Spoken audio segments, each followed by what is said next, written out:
There you are. I was worried you might stop to collect treasure chests opened by the Seelie along the way.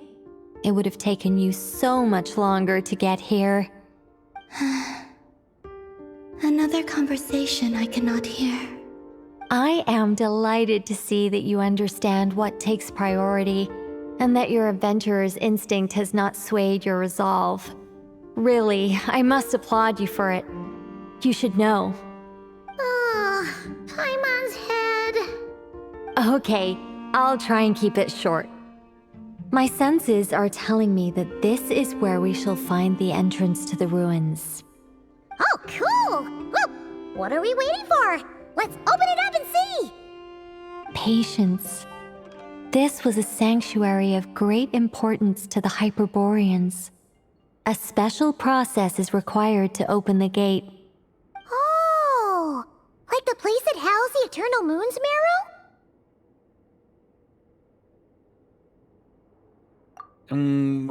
Okay, so what's the plan? Need us to do anything? And just the short version, if you can. Alright then. I was planning to start with some background on the invention of these techniques. Are you sure you don't want to hear it? It's quite informative. Remember what you were saying about priorities? Fine. Simply put, we need 3 human representatives to successfully undergo a process of Kuvaki resonance. Think of it as a test from the 3 moon goddesses to see if the entrants are qualified, with the most recognizable qualification being Kuvaki. Pretty sure Lauma would ace that test. Oh, wait. But we need 3 people. I also have no doubt that the Moon Chanter would be qualified, but we would need 2 other people with the same constitution. Therefore, the most feasible method is not so much to follow the rules, but to figure out how the test functions and find a workaround.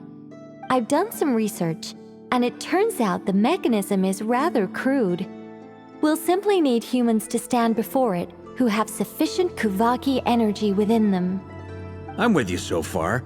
How do we get the Kuvaki in them? The easiest way would be transfusion. Take some Kuvaki from Nodcry's soil, put it into the bloodstream, and get it circulating in the body. So we're going to cheat on the test? Precisely. There are other methods, but this is the simplest one. Cheating the system is much easier than trying to hide from it. Huh? Sorry? Does the idea of cheating upset you, Miss Lauma? No, that's not it. I suddenly had an idea. Oh, what is it? It's about Moon Prayer Night. I figured out a way for Kuthar to join in the festivities. Huh? But as Paimon said, we need to have our priorities straight. Let's get back to the test. I'll follow up with Nefer on the festival arrangements. Oh, okay. Anyway, is this really the best method we have? A Kuvaki transfusion sounds dangerous, no matter how you slice it. If you think that's dangerous, wait till you hear the other methods. I'd be more than happy to go through them if you'd like. There are several. No need, we're good. Let's go with this one. Very well. Kuvaki transfusion it is. Now, I should mention that the risks can be greater or lower depending on individual compatibility. It would be rash to simply infuse the Kuvaki and hope for the best. If the body rejects it, the reaction can be quite severe. The symptoms are similar to another condition that some people living here suffer from, known as congenital Kuvaki sensitivity. So, before we execute our plan, I will perform a simple test of my own to see who is compatible and who is not.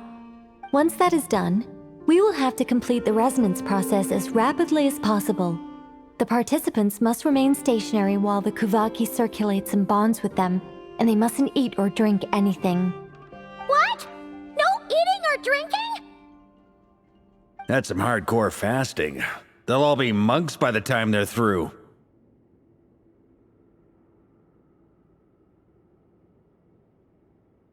"3 days,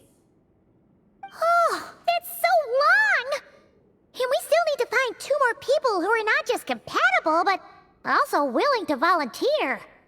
Fasting? What are they talking about? Really? Don't you want to think this through? Haha, count me in too. 3 days without food? I can handle that.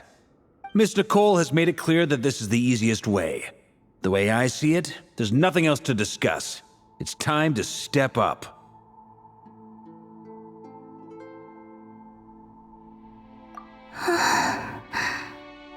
Yeah, you're right. In that case, Paimon volunteers to be Captain of Logistics. She'll keep the fires lit and grab some spare clothes to keep you comfortable. Then we'll start with you first, Traveler. Please step forward.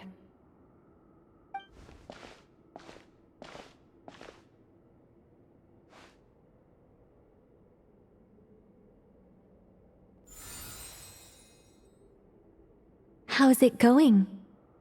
Do you feel anything?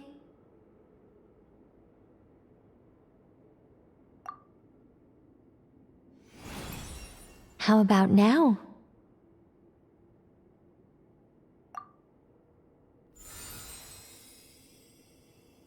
And now?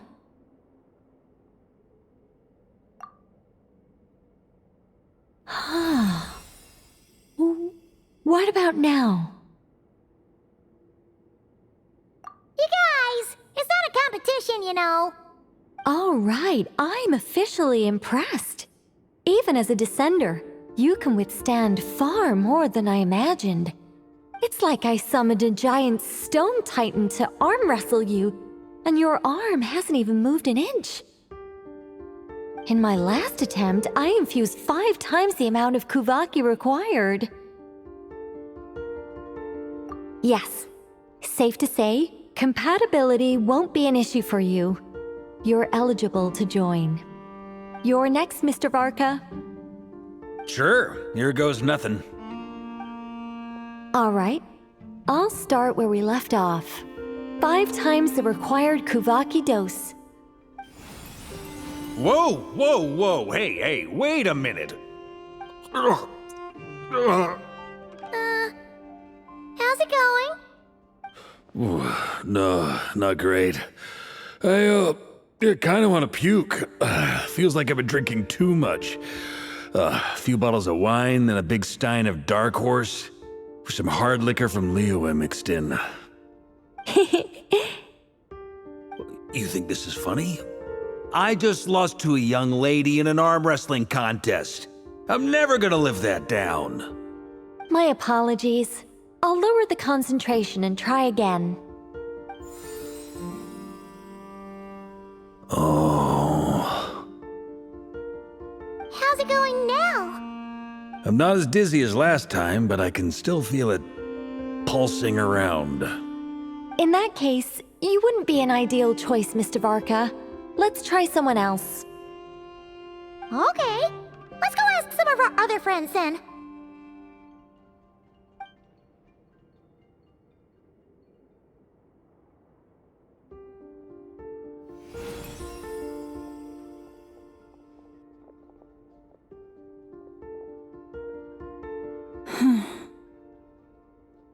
No surprises here, Miss Moonchanter. You're perfectly compatible. You may join.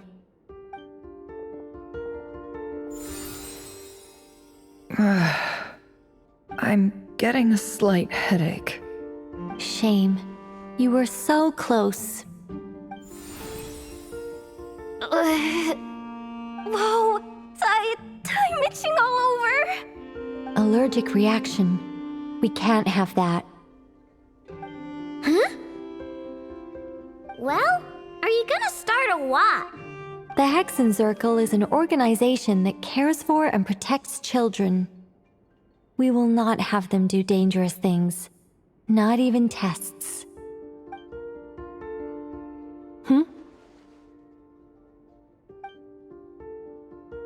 Is something the matter? The candidates have to be human. I guess that rules me out too. Huh. Everyone except the Moonchanter got beaten. Guess I don't need to feel so bad after all. I mean, looks like this isn't gonna be as easy as we thought.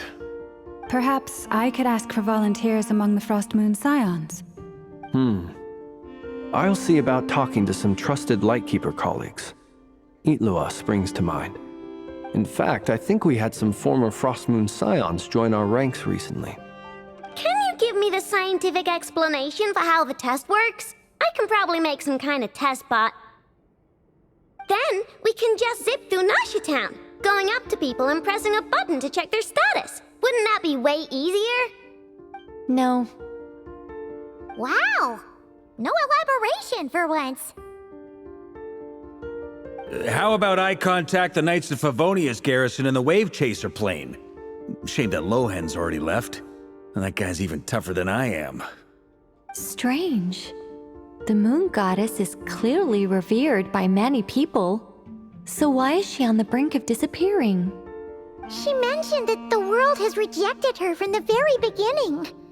And when we fought the Reikir of Solnari, it seemed like she exhausted her power for our sake. Also, Paimon's not sure revered is the right word for how people feel about her. Gratitude, certainly. For my part, anyway. It's basic reciprocity. She helped us, so she deserves our help in return. Yeah, even though she looked like she didn't care, she still saved a ton of people, including me. A review of the relevant data leads me to conclude that Miss Columbina is a good person. Yep, you bet! They really think so? I'm super surprised that Columbina isn't her actual name, though. I think it really suits her. It's light and graceful and... yeah, just a really pretty name. I know, right? Unfortunately, that's not our decision to make. Columbina. That was the code name the Fatui gave me. But it also came up in the song I heard when I was born. But... is that really all there is to it? What do I truly think of my own name? Is there anyone left who will still call me by that name?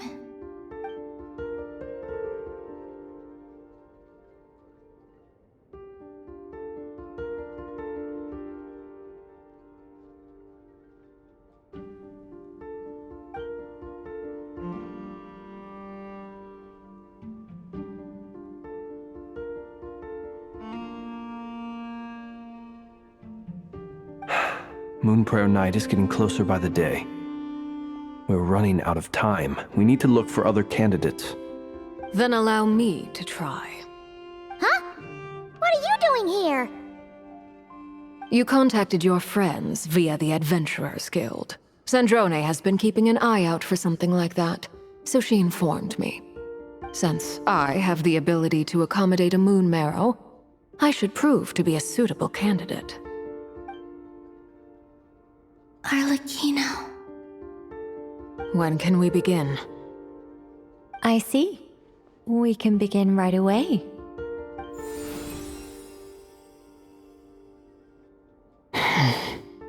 How was it? Did you feel any discomfort? Not at all. Then it seems we shan't need to look for additional candidates after all. Great! Cool. All right, like Paimon said, the rest of us can take turns making sure the three of them stay warm and comfy. Then, my job is to take care of the caretakers. I will ensure everyone receives food and accommodation.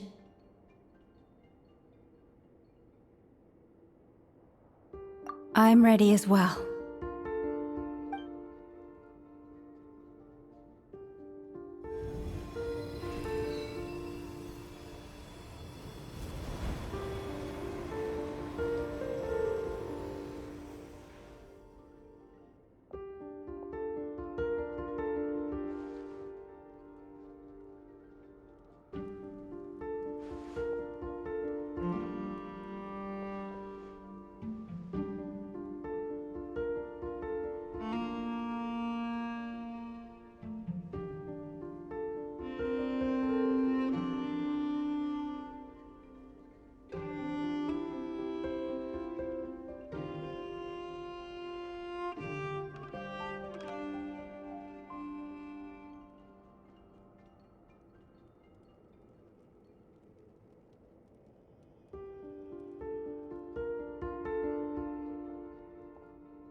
The work is done. The sacred scroll shut. The stars grow dim, the people silent. The white sun sets, the silver moon rises. O path to the temple, appear now before us.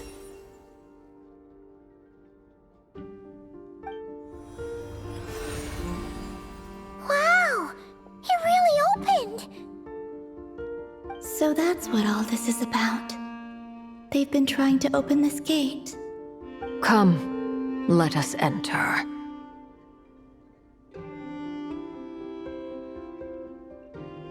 It might be best to eat something first.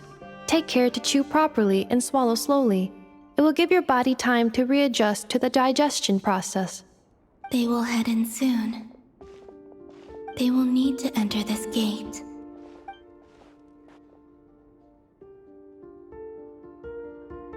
Huh? I cannot pass through. Is it because I have no physical body? It has been 3 days. My strength has all but completely faded. Can I really hold on until Moon Prayer Night?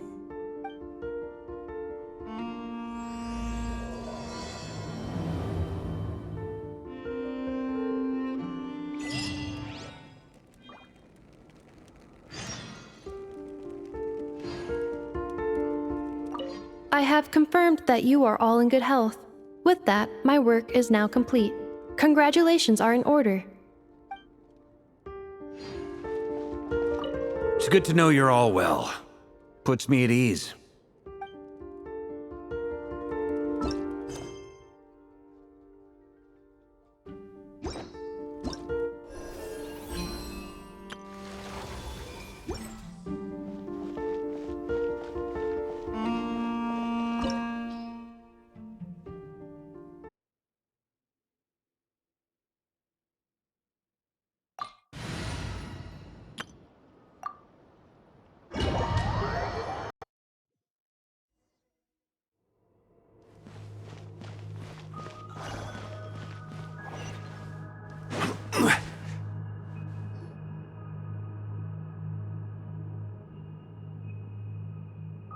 Are these people...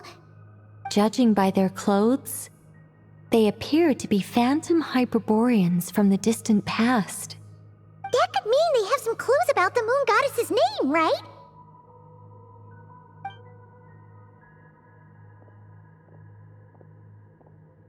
Hey there! Could you tell us what the moon goddess's name is? Sorry. That's probably a weird question, huh? How do we explain this? The moons are long gone, and their goddesses are dead. Their names no longer mean anything. When a new moon goddess is born, we will surely know her name. We have used every last resource at our disposal. All that remains is to wait, patiently and quietly.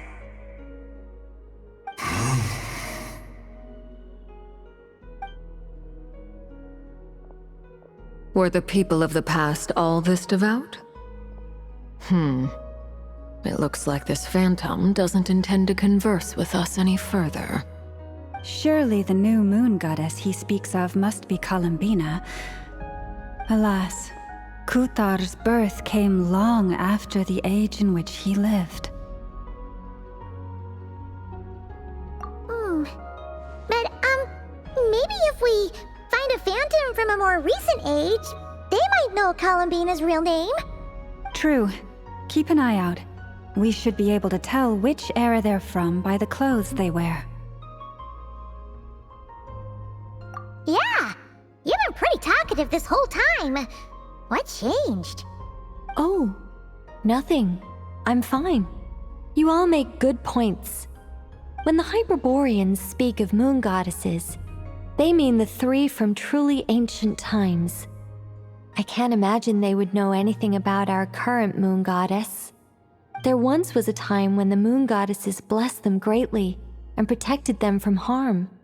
So, when the war between the gods and dragons plunged the world into chaos, it seems they looked once more to the moons for help, praying for a new goddess to be born. Yeah, that checks out. Let's continue on. Who knows what else we may discover?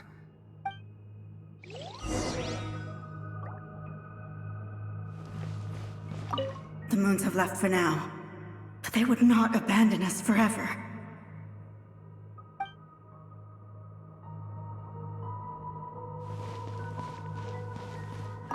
When the moons rise again, we shall receive their protection once more. Even in the darkest hour, there is always a way out.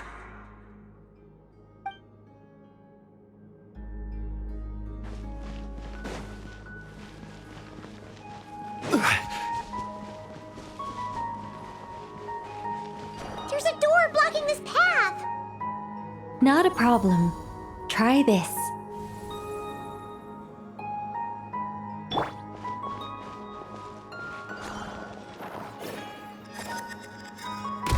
Whoa! How did that door suddenly collapse? This device was maintaining the door's integrity. Remove the core, and the device stops working.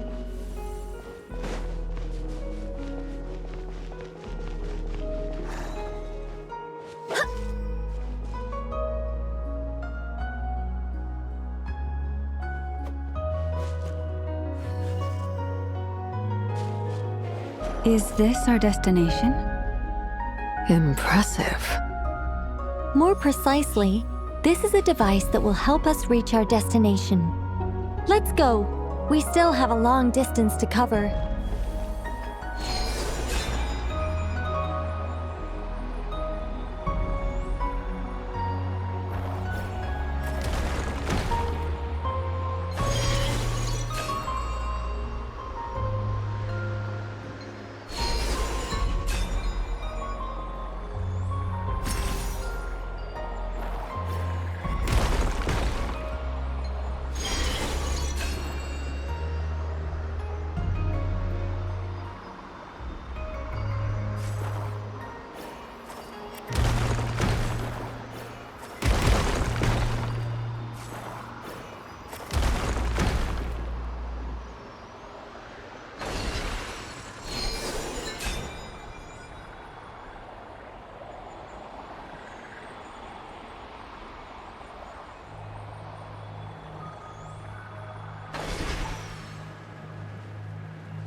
The way ahead is blocked by broken rocks!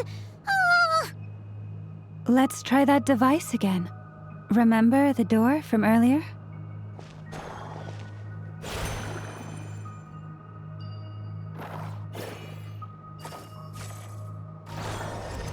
Ha!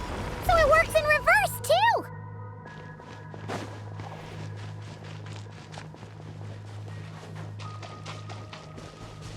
The humans we see are all phantoms, but the monsters are real. What a fascinating place. There'll be plenty of time to admire it later. Wind, hear me! Full throttle! Born of ice and frost. No touching! Blaze over! Ha! Order guide you.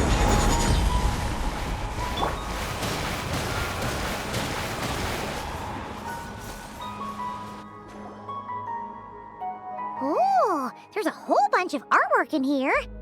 Seems pretty old. Nicole, this is probably your area of expertise. What do all these paintings mean? Let me see. To understand these murals requires some knowledge of the history surrounding the War of Funerary Flame. I shared a little of this with Lauma before. Yes, I think I follow. The dispute between the Moon Sisters, the transformation by Nibelung. Oh no, it's no trouble. I'd be delighted to share the tale again. Alright then. Tevat's 3 moons and their goddesses were brought into being by the will of Nibelung, the then ruler of Tevat. But when the heavenly principles came, they changed the world completely, down to its very foundations. The moon goddesses were nowhere near strong enough to challenge this entity. But the heavenly principles did not view them as heretical entities that had to be removed. Essentially, the 3 moons existed to keep this planet alive and operational, which did not directly conflict with the heavenly principles' aims. Nevertheless, the inherent precariousness of this arrangement would soon be revealed. Nibelung returned. Yes. He did, and thus began the War of Funerary Flame, a battle for dominance between Nibelung and the heavenly principles. Discord would soon emerge between the 3 moon sisters. One would voice the opinion that they should follow Nibelung, for it was he who first hung the moons in the sky. Another would argue that taking sides in the conflict would only bring the world closer to ruin. There was no telling where it would lead, especially since their creator had returned, bearing the perilous power of the abyss. Nibelung would eventually discover their disloyalty. He had all 3 imprisoned before transforming the moons into weapons with which to fight against the heavenly principles. What? Weapons? Yes, the very moons that had once defended the planet became instruments of death and destruction, striking terror into the hearts of all living things. And although the heavenly principles and the 3 moon sisters had once been at peace, it now seemed that the moons posed an unacceptable threat to Teyvat. It is possible that the heavenly principles did not know of the goddess's imprisonment. If so, the weaponization of the moons would surely have been viewed as an intentional breach of the peace agreement. Regardless of who knew what, when, the heavenly principles shattered 2 moons and flung the other beyond the skies.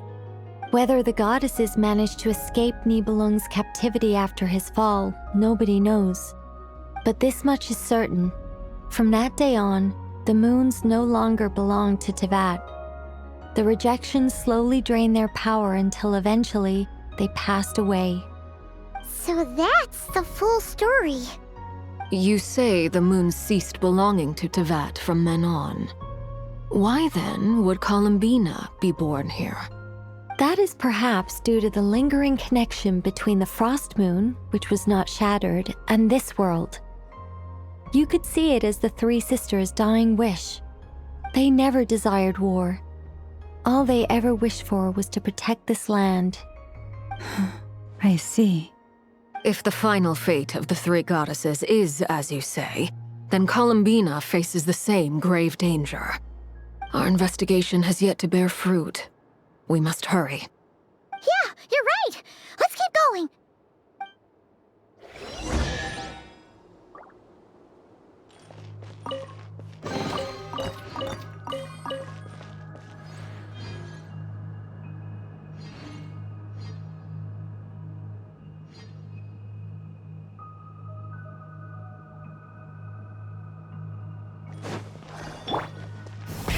Rev the engines!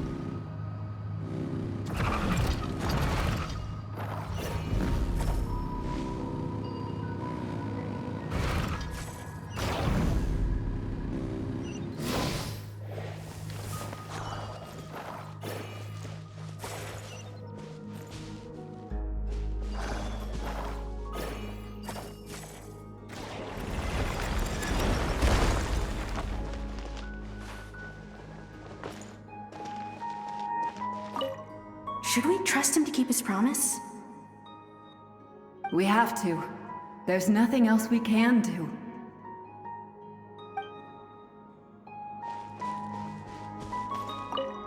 Why? Why do the creators of this world no longer show mercy upon their people? Remember his words. We must change our fate with our own hands. Wait, that's odd. Who is he? Is something wrong? No, not really.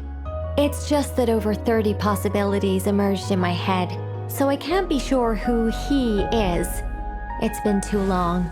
My memory isn't as sharp as it once was. Okay. 30.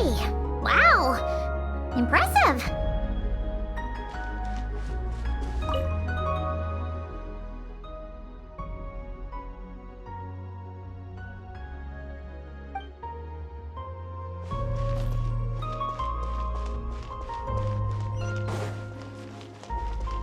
Full throttle!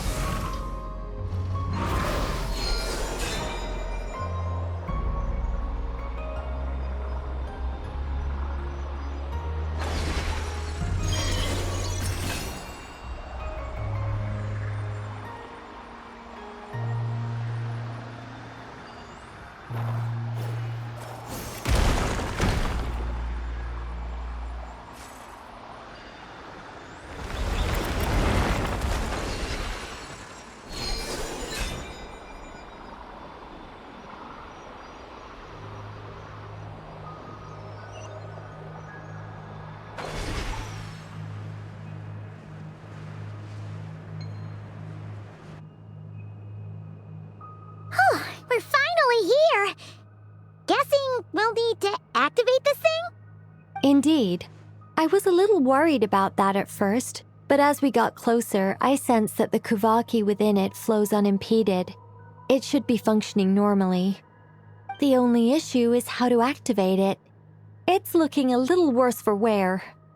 What about the cores from some of the other devices we've seen? Can we repair it using those? In all likelihood, yes. I imagine that would have been the Hyperborean's backup plan. Let's look for some cores.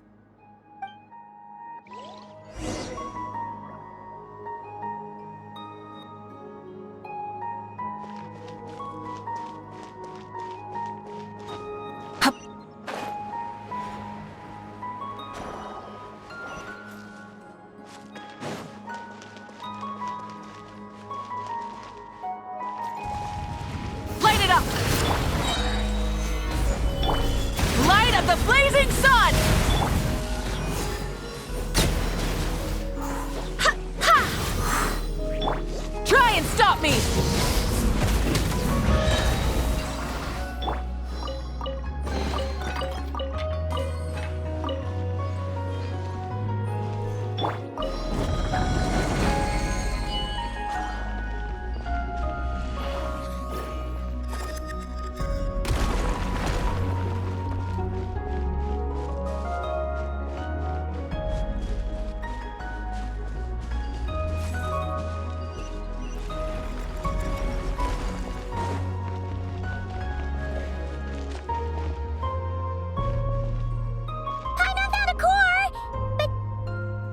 Get across!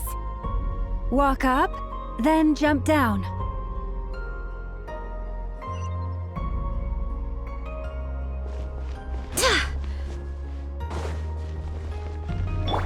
Try and stop me!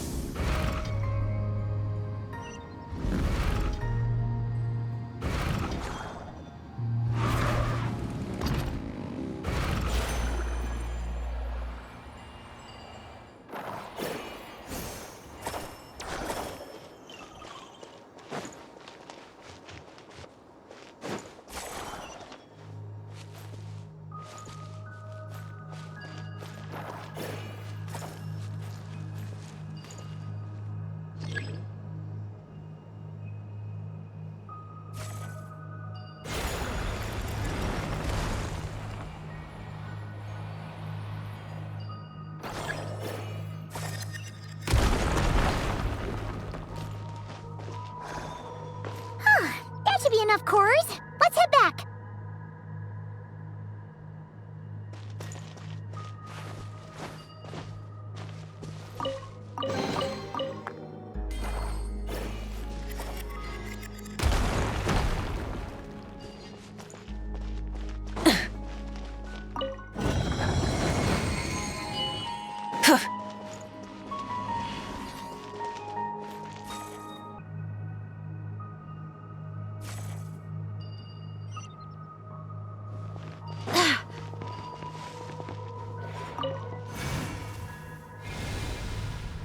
The device is up and running.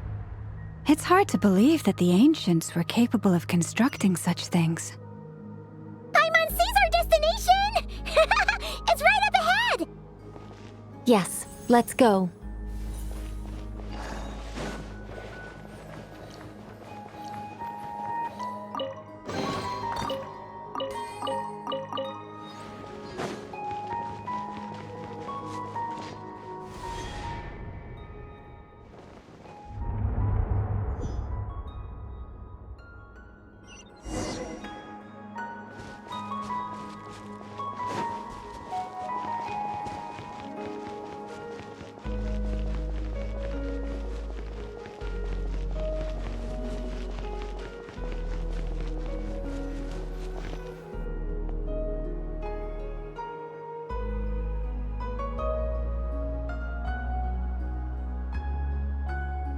This is where the people of Hyperborea communicated with the moons.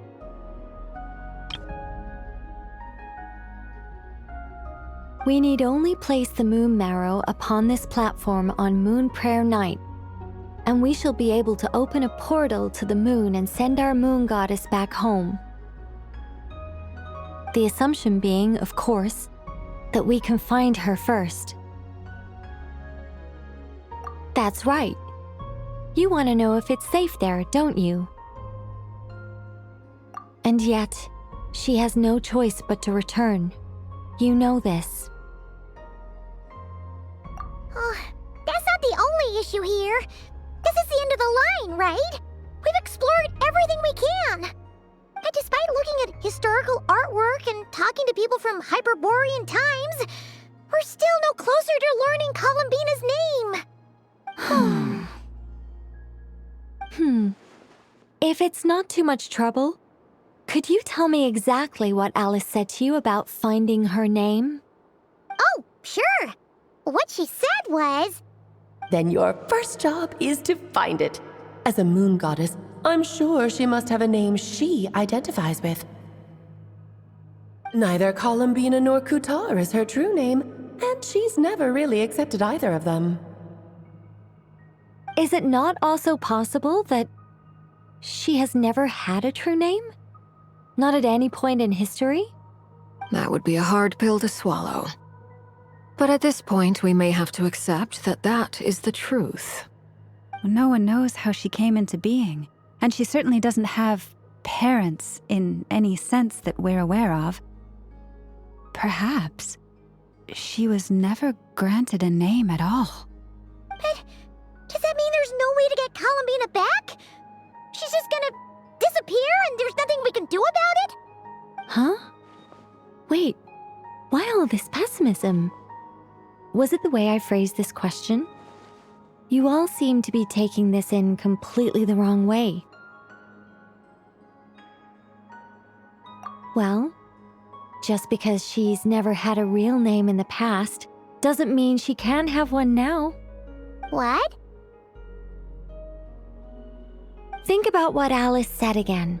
She never once said that you'd have to find a new name, did she? Are you saying what I think you're saying? Yes. Names are anchors that connect us to the world. If she doesn't have one already, then all we have to do is create one, no? It's like... yes. Traveler, when you first arrived in Teyvat, do you think you would have turned around if someone behind you shouted, "Hey, Tumaini"? But what about now?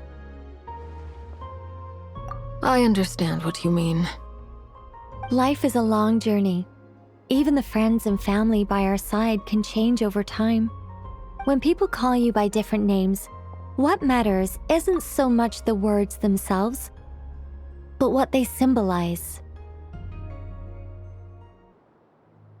And of course, whether that resonates with you. Ether.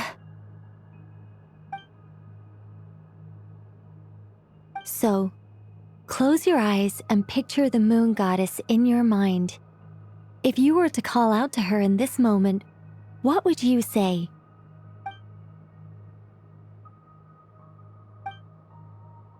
Columbina. Columbina. Paimon would call her Columbina too. Well, she has long forsaken everything that Kutar represents. I think from now on I should call her Columbina too. Well, it sounds to me like you found your answer. Are you sure? Is it really that simple? We haven't found her this whole time, and not for lack of trying. For a journey like this, the process is every bit as important as the outcome. Had you not searched far and wide, rejecting every other answer you were offered? How could you have come to an answer you felt was finally correct? Oh, it all makes sense now. This has Alice's fingerprints all over it. Are you suggesting that Mage knew from the start that Columbina never had a real name to begin with? I can't say for sure. But I can definitely imagine her chuckling in satisfaction somewhere right now, saying, "Ah, what fun." Llama! Your antlers! You should hurry. The festive moon has begun to rise. Do not worry, for when you called the name Columbina just now, I could sense that the power within was enough to summon back the moon goddess. The power within what? The name? Yes, so, the thing is,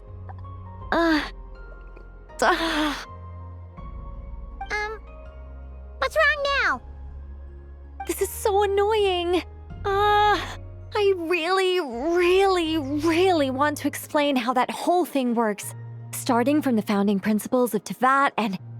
Oh, I could talk about this for hours. But deep breaths, Nicole. Deep breaths. You're an angel. A sober, sensible, solemn angel who has her priorities straight. Okay then. Sorry for asking. Clearly a bad call on Paimon's part. Anyway, you all need to hurry. Last thing, remember how it felt when you called out that name.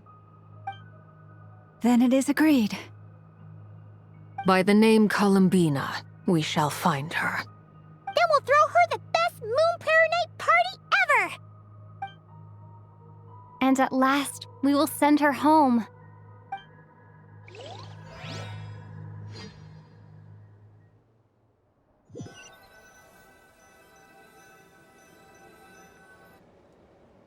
I can barely move anymore.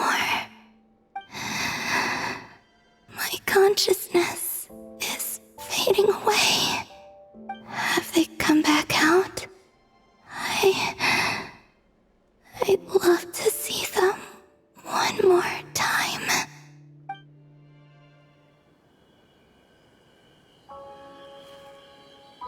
They didn't make it.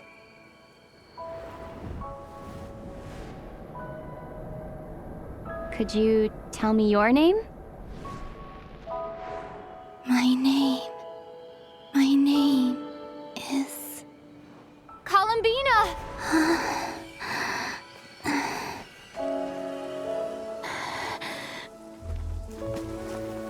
Columbina! Are you here? Columbina! That's the name you gave when we first met. And it's what I've called you ever since. Columbina. It's a fine name. I have many fond memories of Columbina, and so do all of your friends.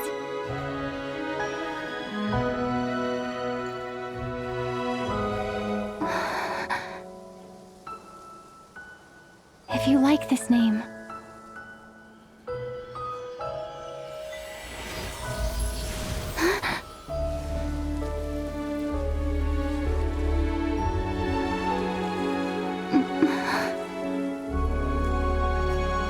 looking for me?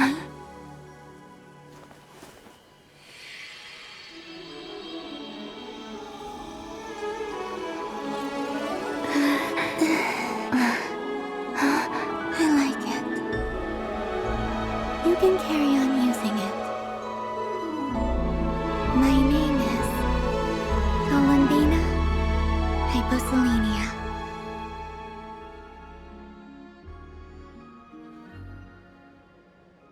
Columbina hyposelenia. That's a wonderful name. I never thought that Columbina would become my real name. But after I met you and my other friends, the things that this name stood for slowly began to change. It went from being a Fatui code name to something my friends call me.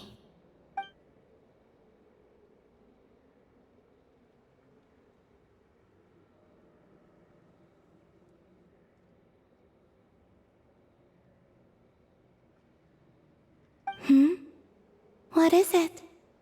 Why aren't you saying anything? I'm just so happy for you. Thank you. So, where's everyone else? We can go and meet them very soon. Everyone went to different places to try calling your name. Great. I'd like to thank them as well. Everyone's done so much for me. Searching for my name, entering those ancient ruins. Huh? Wait, so you were... Yes, I was there. Not physically, but my consciousness was still holding on. I followed you the whole way. Starting from when? You turned around and called out my name while you were in Nasha Town. Do you remember?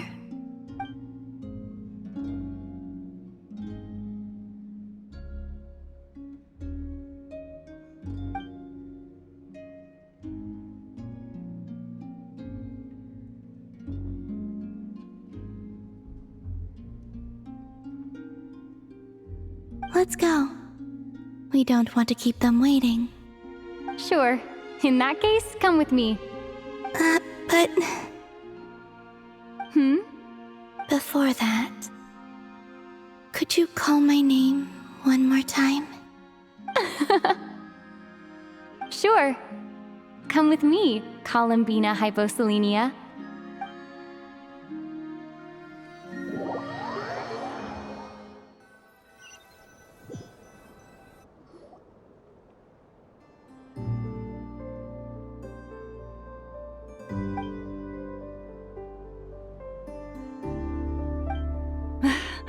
Columbina!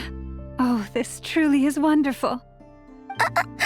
Llama, I can't breathe. Ha ha! Just in time for Moon Prayer Night! It's good to have you back, Miss Columbina. Yeah, we were worried sick. Thank you, my friends. With your help, I now have a name that belongs to me. Columbina hyposelenia. Where's the second half from? You added it yourself? That's right. It means... Born beneath the moon. Yes. And by extension, it can also mean born beneath this world. A fine name. Now, as much as it pains me to interrupt this beautiful reunion, I feel obliged to remind you that the Moon Prayer Night celebrations in Nasha Town have already begun. Don't you want to enjoy the festivities? There's so much to see and do. And some of the ambient lighting and entertainments were sponsored by the kind souls in the Hexen Circle. Nicole? Why have you turned into Dodoko? So you're Miss Nicole. Thank you for helping us, and for helping me find my name. It's nice to finally hear your voice. You're quite welcome. Guiding lost people to hidden treasure is what we Seelie do. And if you ask me, spiritual treasures are far more precious than material ones. Chests are all well and good, but this was what it's all about. Ah, so satisfying. Anyway, I had to go help Alice. It seems like she ran into some trouble. That's why I couldn't be here in person. But don't worry, we're with you in spirit. We'll be celebrating right along with you. Keep an eye out for the Hexen Circle's festive stalls in Nasha Town. I think you'll like what we came up with. Alice said she even managed to rope B in this time. The Frost Moon Scions have also prepared various attractions. I believe Aino, Nefer, and their crew are setting things up as we speak. On that note, Nefer, About that request I made. It's all in hand. Yehoda is on site to ensure that everything goes off without a hitch. Wonderful. In that case, Traveler? Huh? Come on, Columbina. It's time to celebrate the best Moon Prayer night ever.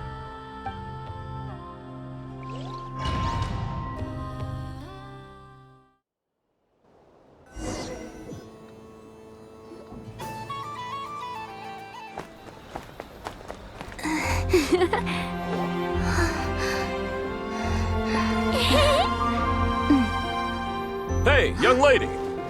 Would you like some Moon Prayer Night candy? Happy Moon Prayer Night! Oh, yeah, I almost forgot to say. Welcome home, Moon Goddess.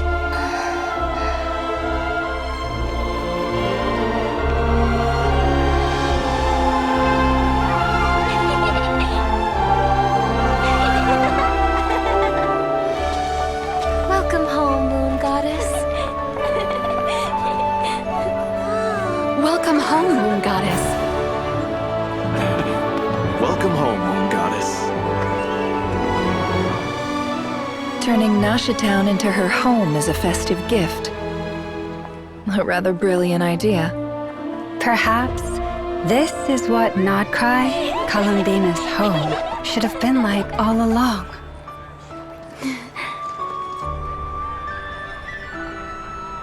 Thank you for the gift. I like it a lot.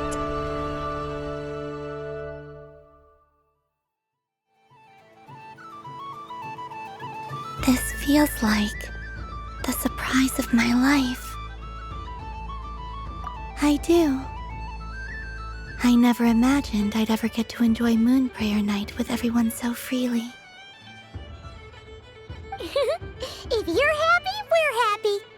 Quite a strategy you came up with. Hide the tree in the forest. It's not your usual style, Lauma.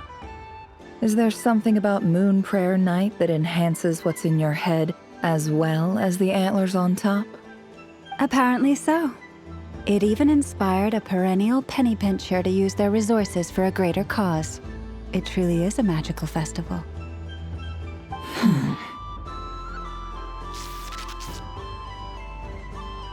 I see it now. This bickering is actually a sign of a strong relationship. Huh? What's everyone doing here? Oh! Miss Columbina, you're back!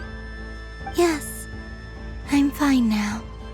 Thanks for your concern. How's your progress with Alice's assignment? Very well indeed. I've never heard her sound so excited.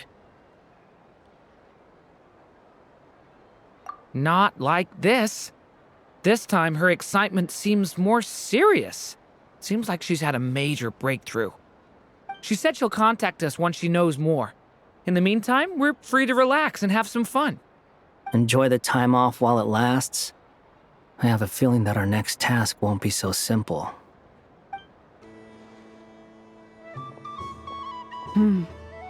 I should go. I still have a few things to attend to at the Frost Moon Scion stall. And I think I'll take a look around. With any luck, this once-in-a-year festival will come with once-in-a-year opportunities. Hold up a second. Where's Varka? I believe he made a beeline for the flagship the moment he entered Nasha Town. Ah, that's Mondstadters for you. They know what they want when festivals roll around. Goodbye for now, Columbina. I hope you have a wonderful night. I will.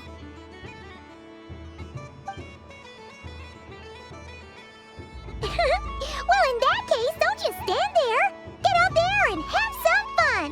You'll definitely get a warm welcome at every stall. Oh, also, take this map with you. It's a guide to the festival.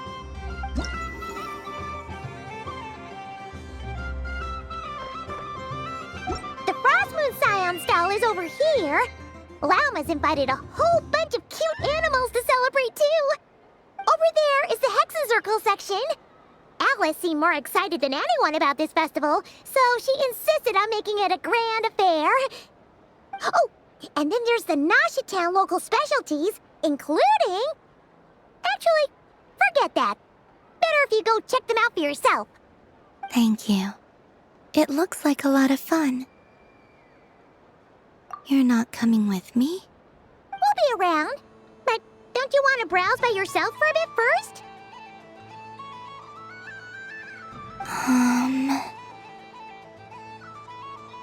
Yep. If you find something you like and want to try it out together, just give us a shout. We'll be right with you. Otherwise, just relax and enjoy yourself. There's so much on offer, so try to experience as much as you can.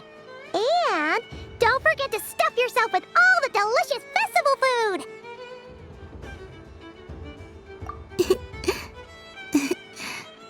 All right then. Off I go.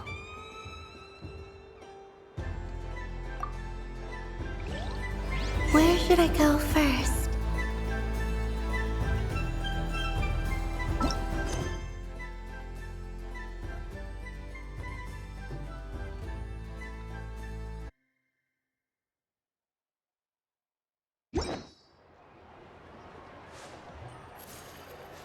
So this is the Frost Moon Scions area.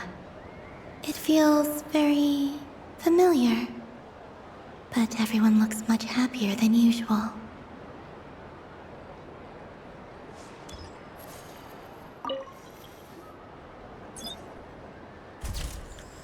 And done! Here, take a look! I think it looks quite funny. Well, Paimon thinks it's super cute. It looks like a silly chic badger and a rhyme-horned deer that's about to fall asleep.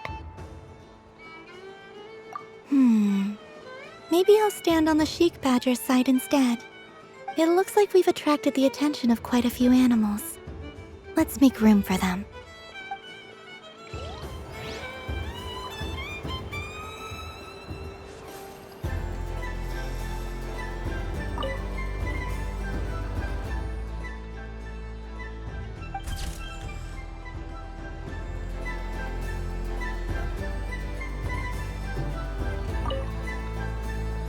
If this were any other day, I'm sure it would make for a great photo opportunity.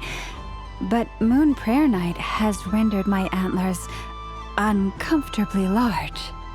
Doesn't it look like this rhyme-horned deer has 2 sets of antlers?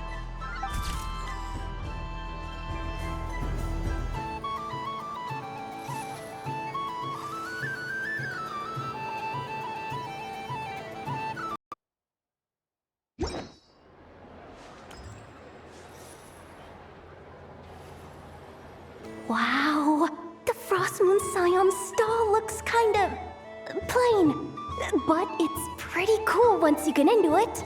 I don't go to Hisi Island much, but it's got that, like, old world cultural feel. And if culture means we get more festivals, I'm all for it! Hello, Yahoda. Ah! Columbine... hello, Moon Goddess. That was too close. I almost gave the game away in front of the staff. Oh, wait. What's the deal with her shoes? They don't make a sound when she walks. I could do with a pair of those. Do you like balloons too? Balloons? Oh, you mean those? What's so fun about balloons? I'm not a kid anymore. They're probably more up Aino's alley. Yes. The animals seem very curious about these strange flying objects. I was drawn here by their voices. I recently learned a fun new game you can play with balloons, so I decided to come and give it a try. A new game?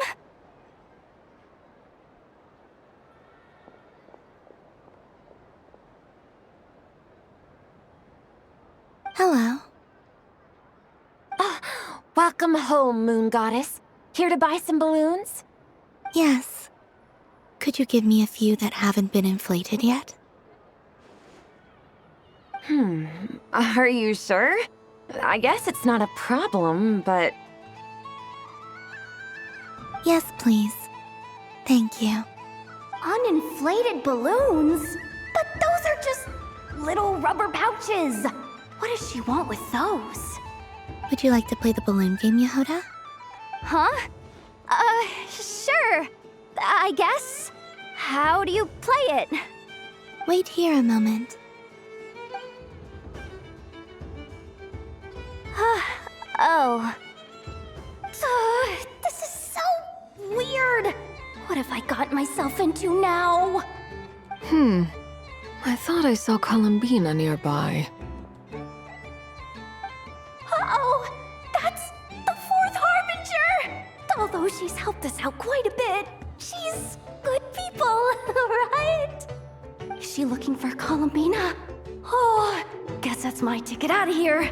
I'm not sure my heart can take being sandwiched between two Harbingers.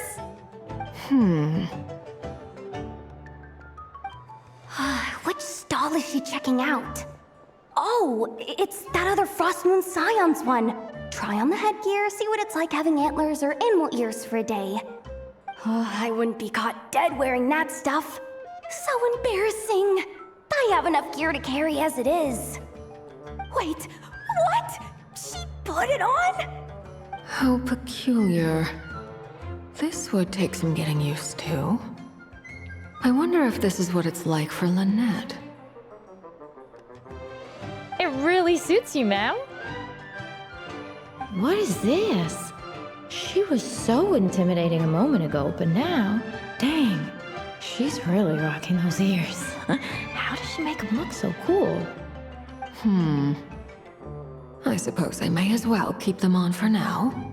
All part of the festive experience. She's coming this way.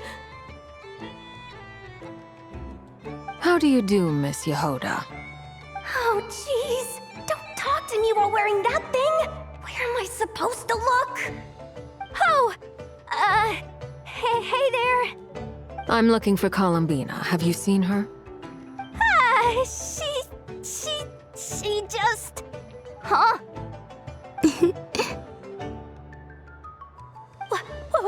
Wait, is that what she meant by balloon game?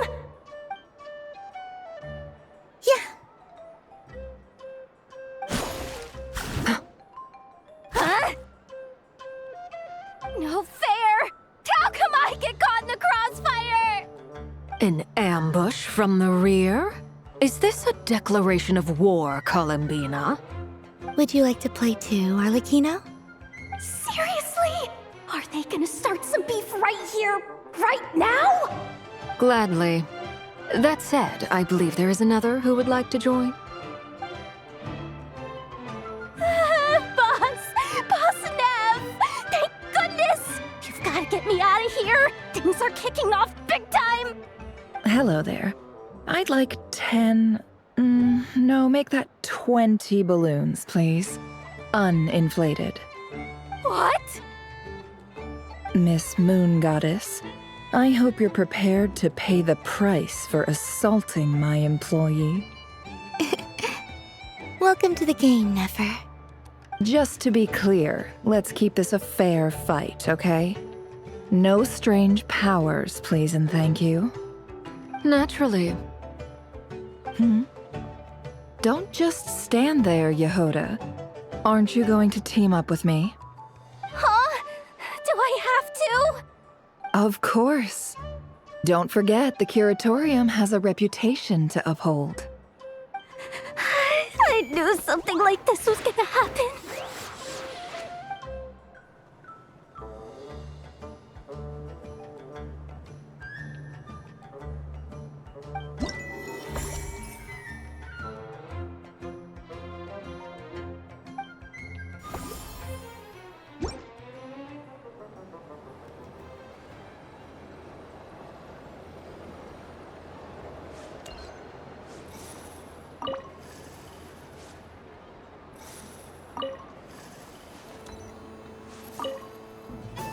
I've seen Linny and the other children play this game before.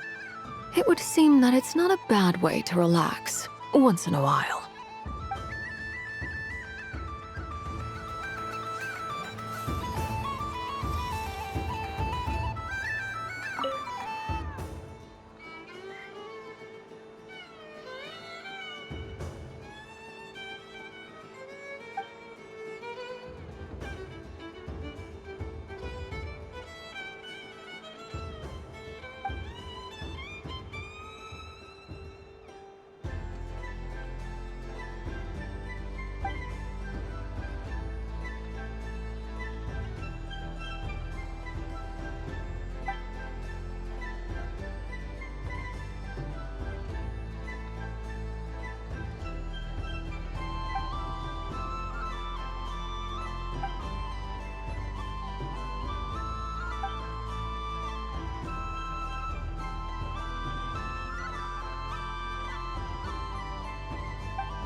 That was fun.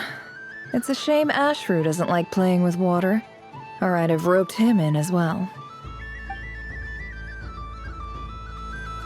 What's this? Should I give it a try? I just had a water fight with 2 Fatui Harbingers. Pretty scary, but also surprisingly fun.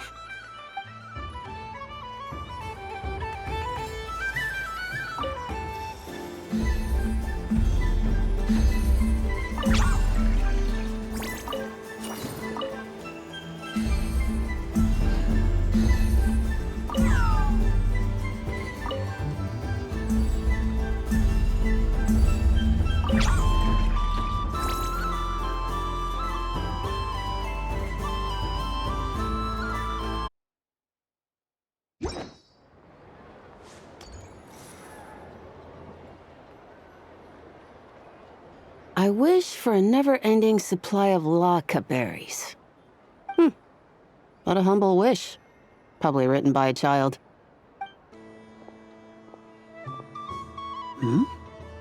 Is that Lauma the Moon Chanter?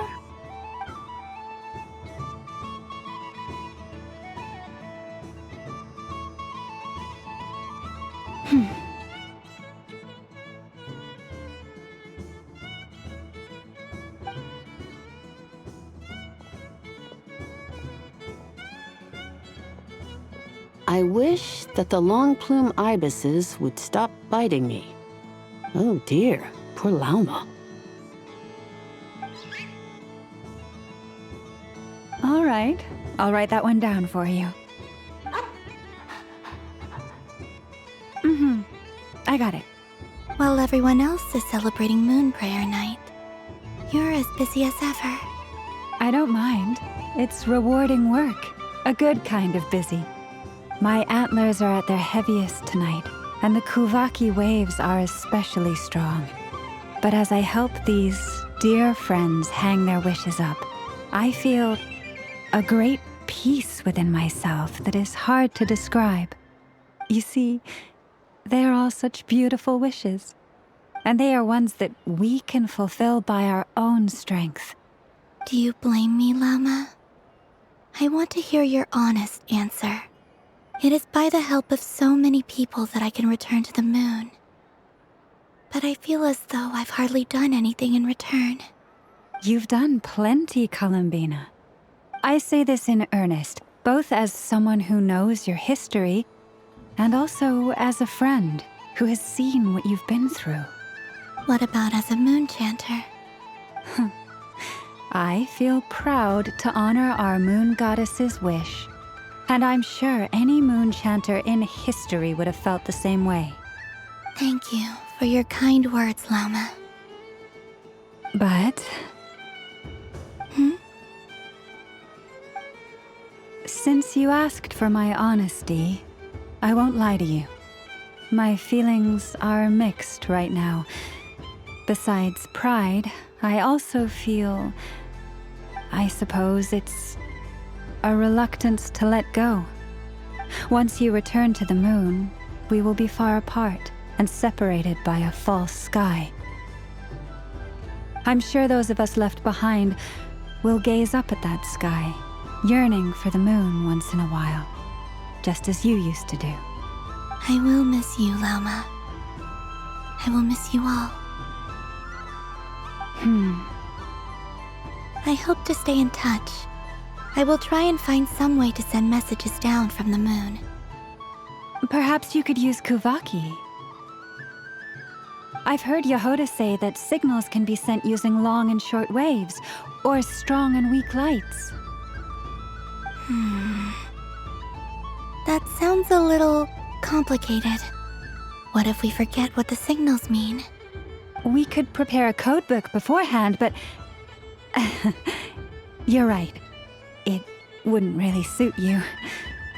Still, whatever happens, I believe that you will find your own unique way of communicating with us. And now that I think about that, my heart feels lighter. Because you trust in me? Yes. I have faith in you, and in the power of truth. In my experience, the truth tends to be difficult, but that's what makes it stand out from what is false. So I'm confident that your thoughts and your love will shine through the curtain of lies. We will know it when we see it. Thank you. Now, could you help me hang up my wish? Is this? I wish that all who dwell in this moonlit world can find a place to belong. And I wish that I shall one day see my friends again. It's 2 wishes. I hope that's not too greedy of me. Not at all. And I think you speak for us all with the second one.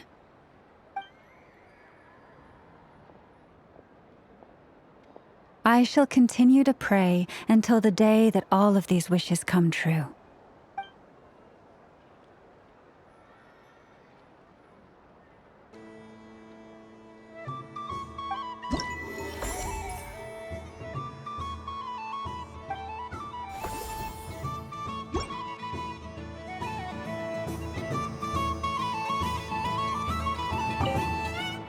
Yes.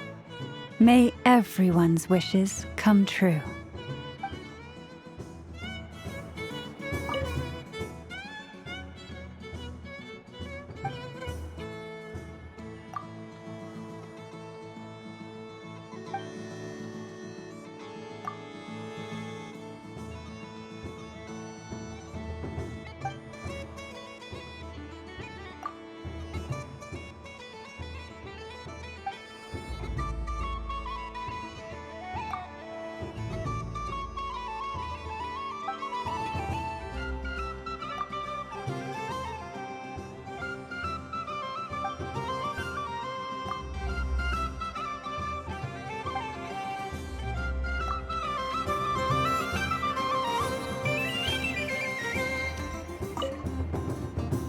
Miss Laliki! A kitten's been following you all this time. Oh, so it has. Hello there, little kitty. May the moon light your path. Did Lady Llama send you? Or was there something you needed?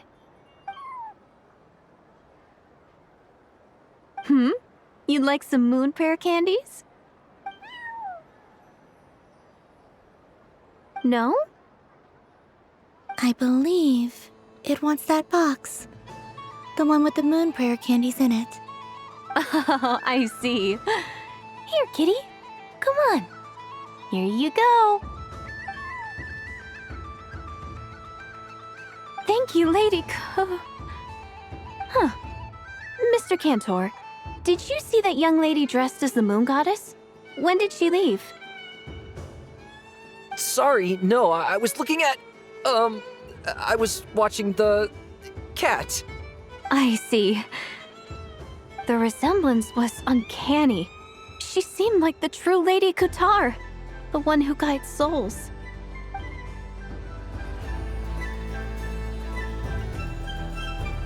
Huh. Mr. Cantor, did you see that young lady dressed as the moon goddess? When did she leave? Sorry, no, I was looking at... I was watching the... cat. I see. The resemblance was uncanny. She seemed like the true Lady Kutar, the one who guides souls.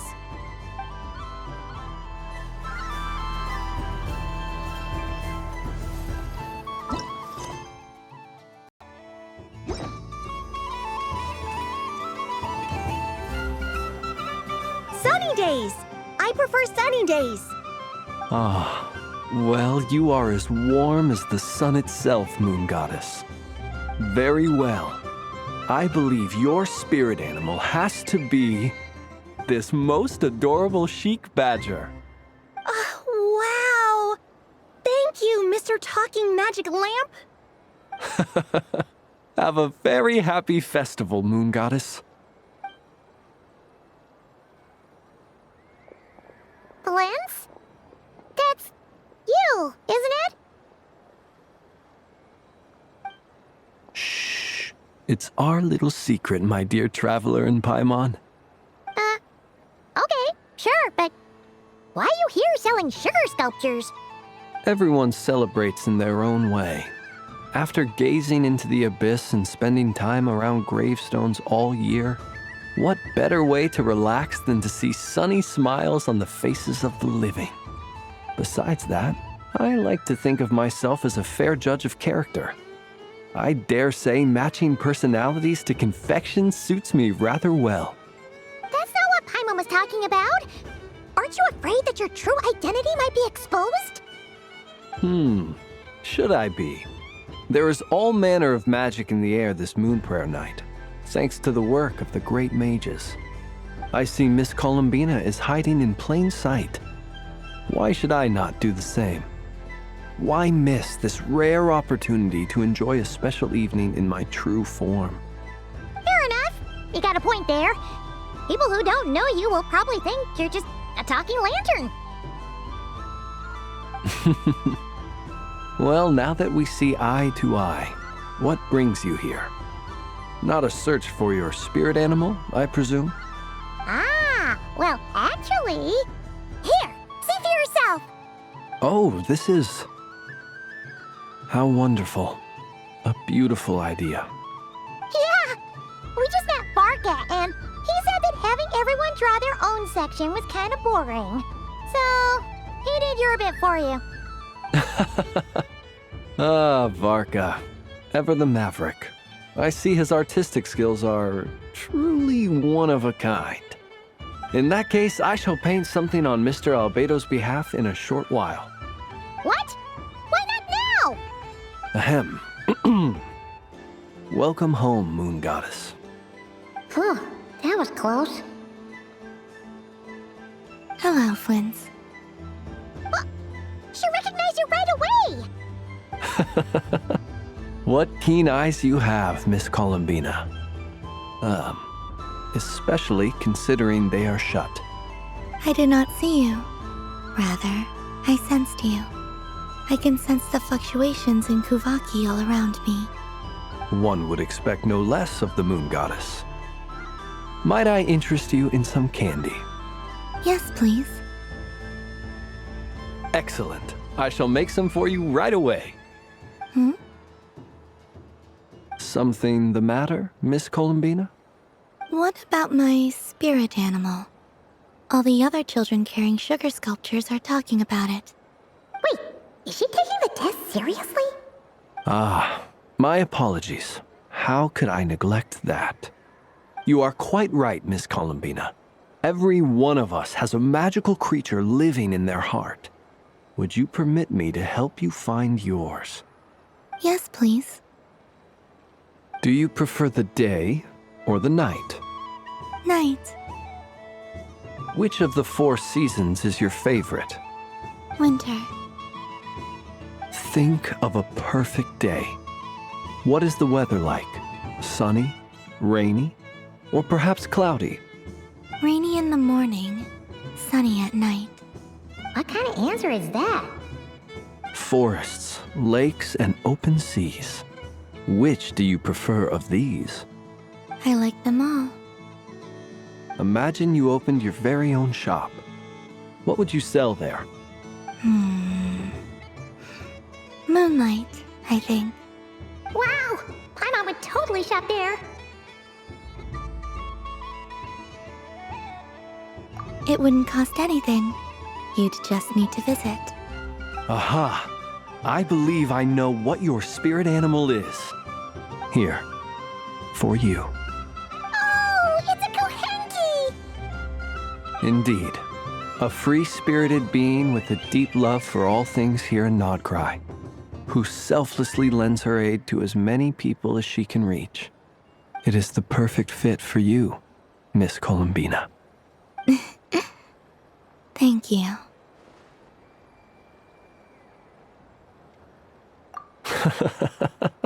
It would be my honor. But you shall have to forgive me. We have known each other for quite some time. I doubt there is any answer I could give that would come as a surprise to you. So instead, would you accept this sugar sculpture as a token of our friendship? It's a lantern. Hey, why don't you two go enjoy your candy over there. Paimon wants to try out this spirit animal thing too. Right, Blintz? Come on, play ball. I got this drawing done. But I want to hear Paimon's answers. Ah, but it'll probably take ages. Paimon's a complex soul. And we don't want your candy to melt while you wait, huh? Oh. Okay then.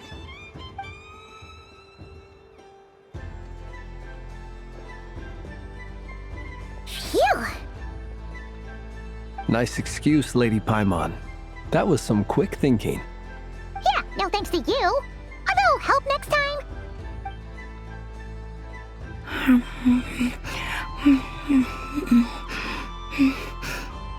It's sweet. Is that Laka berry? I wonder what flavor the traveler got. This way, this way! It's the candy-selling lantern! I'm coming! Of course. Traveler, maybe we can share?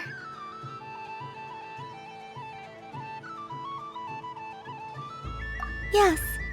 I found out recently that people share their food sometimes, so I'd like to try it. Or is that a no?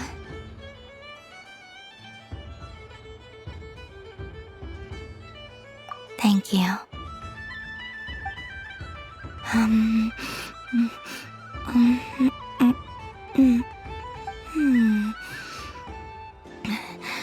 Yours is a little more sour than mine. Here, you try it.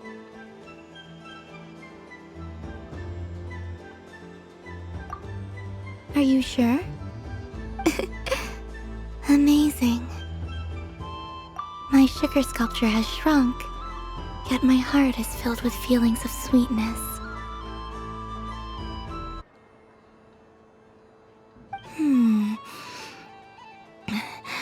Yours is a little more sour than mine. Here, you try it. Amazing. My sugar sculpture has shrunk, yet my heart is filled with feelings of sweetness. I will remember this feeling. Sure.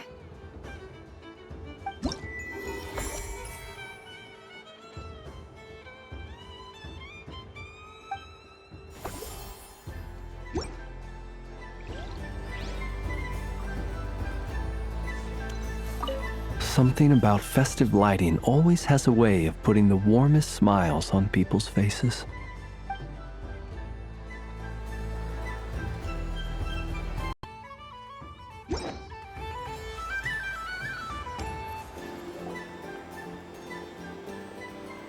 Dodoko's Whirligig! Come check out Dodoko's Whirligig! Ah, welcome home, Moon Goddess. Might I ask what this is? Ah, it's a very special amusement sponsored by the great mage herself. Ride on a soft and furry Dodoko and embark on an unforgettable adventure. I say that, but I'm just following a script here. Who is this mage, anyway? And what the heck is a Dodoko? I'd like to ride. No problem. But, are you by yourself? Is that not okay? Oh, no, it's fine. It's just that each Dodoko can accommodate 2 passengers. Would you like to bring a friend along? My friends... That should do it. Now, we just need to get everyone else to draw something on it too. But we gotta keep it a secret from Columbina. Traveler?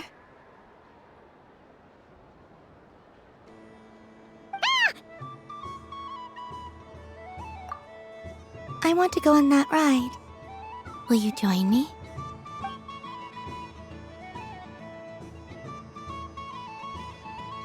Let's go then. Don't worry. Paimon will do the rounds. You go have fun.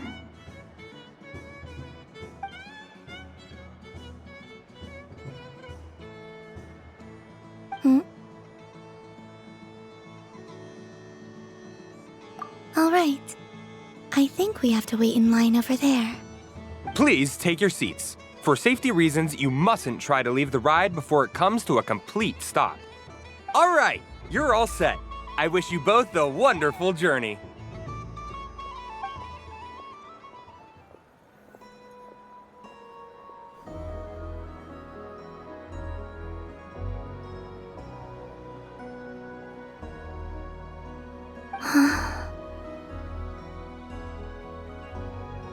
Not bad. It reminds me of riding a moon lane.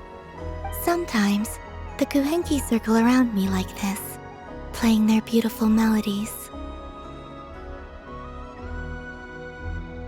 Yeah, I'm going to miss them.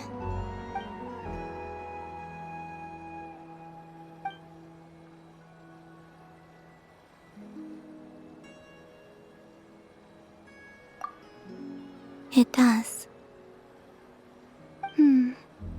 I've felt scared in the past, too. But this is a little different. You know something? I got to see a lot of fascinating things during my disappearance. I saw how the Frost Moon Scions act around their families. So different than how they used to act in my presence. And I also saw how they interact with their friends. It made me curious at first. Why do people act so sincere when they're worshipping gods, but save their truest, warmest feelings for each other? Slowly, I came to realize that it's because they trust one another. They know, deep down, that they'll be accepted for who they are. All of it. The good and the bad. I know. I knew it the moment you started calling out my name. What I fear now is the end. I fear losing all this the very night I have gained it.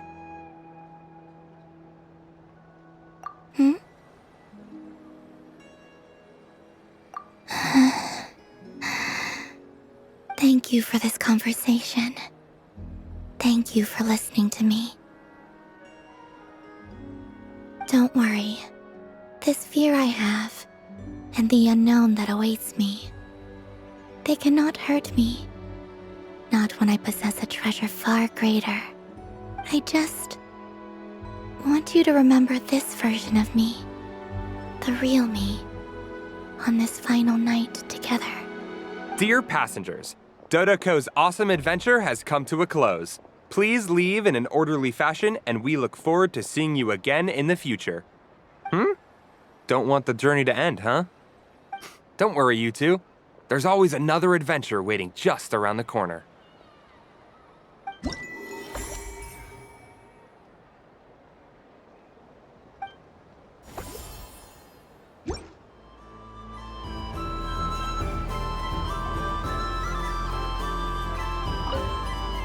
Dodoko's Whirligig. Come ride on a soft and furry Dodoko and embark on an unforgettable adventure.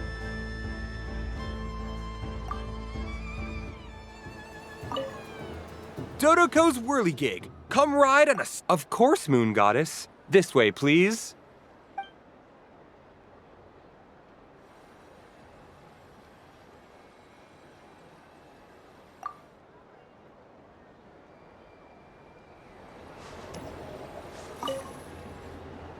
Fun ride, huh? You and Columbina looked pretty sad to leave. This isn't gonna make Paimon dizzy, is it?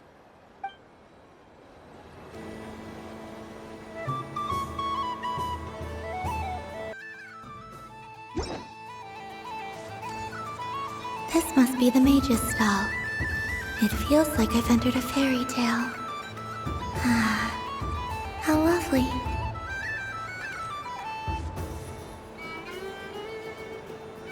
But I was aiming right at it! Aw, what a pity. I saw it with my own eyes. You were so close. So very close. That's not true! It dodged out of the way right as I was about to snag it! I'm sorry? You heard me! This paper frog can move! I swear! Dear, oh dear, what are you saying? How could a paper frog move? Unless you believe there really is magic in this world. But even if I, the mere humble merchant that I am, knew such magic, surely I would not use it on a paper frog. I'd sooner give Mora legs, so it could walk right into my purse. My dear, dear customer, why not have one more try? This time I'll give you 12% off, a very generous discount for one of my most regular customers. Just think about how much experience you have under your belt now. You're sure to win the next one. Darn, I used up all my coins. I'll be right back. Just gonna fetch some more from my house. Take your time, but don't take too long. This event is Moon Prayer Night only. Miss it, and you'll have to wait a whole year before I'm back. Next customer, please. Welcome.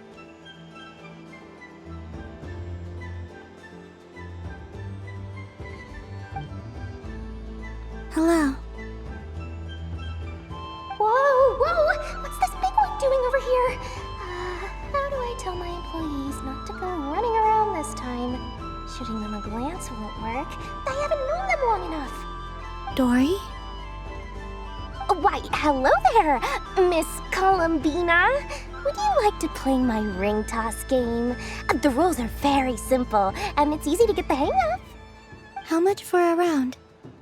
Oh, first time's free. Not a single mora. After that, well, we can cross that bridge if and when we come to it. But with your sharp skills, I'm sure you'll win all the prizes in one fell swoop. That was an obvious enough hint for them, right? Right?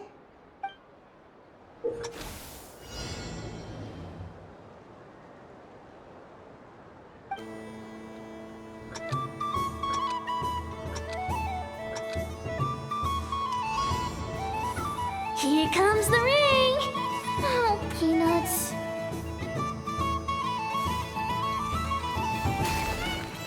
Change tracks. Roselle, should we move or not? Just a tiny bit. All right, then I'll... Oh, sugar plums, not the clock hands. How do I move the legs again?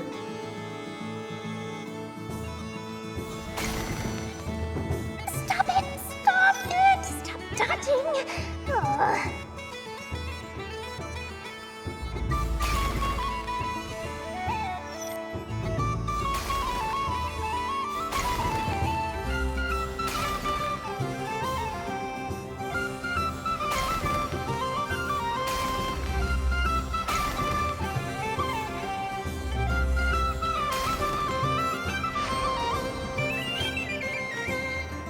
Let's see now. Let's see. Wow, very good. That's the highest score we've had all night. And here's your prize. Now, how about another round? As for the cost... Happy Moon Prayer Night, Miss Columbina. Happy Moon Prayer Night, Durin and Hat Guy. Are you here to play the game? Yes. No.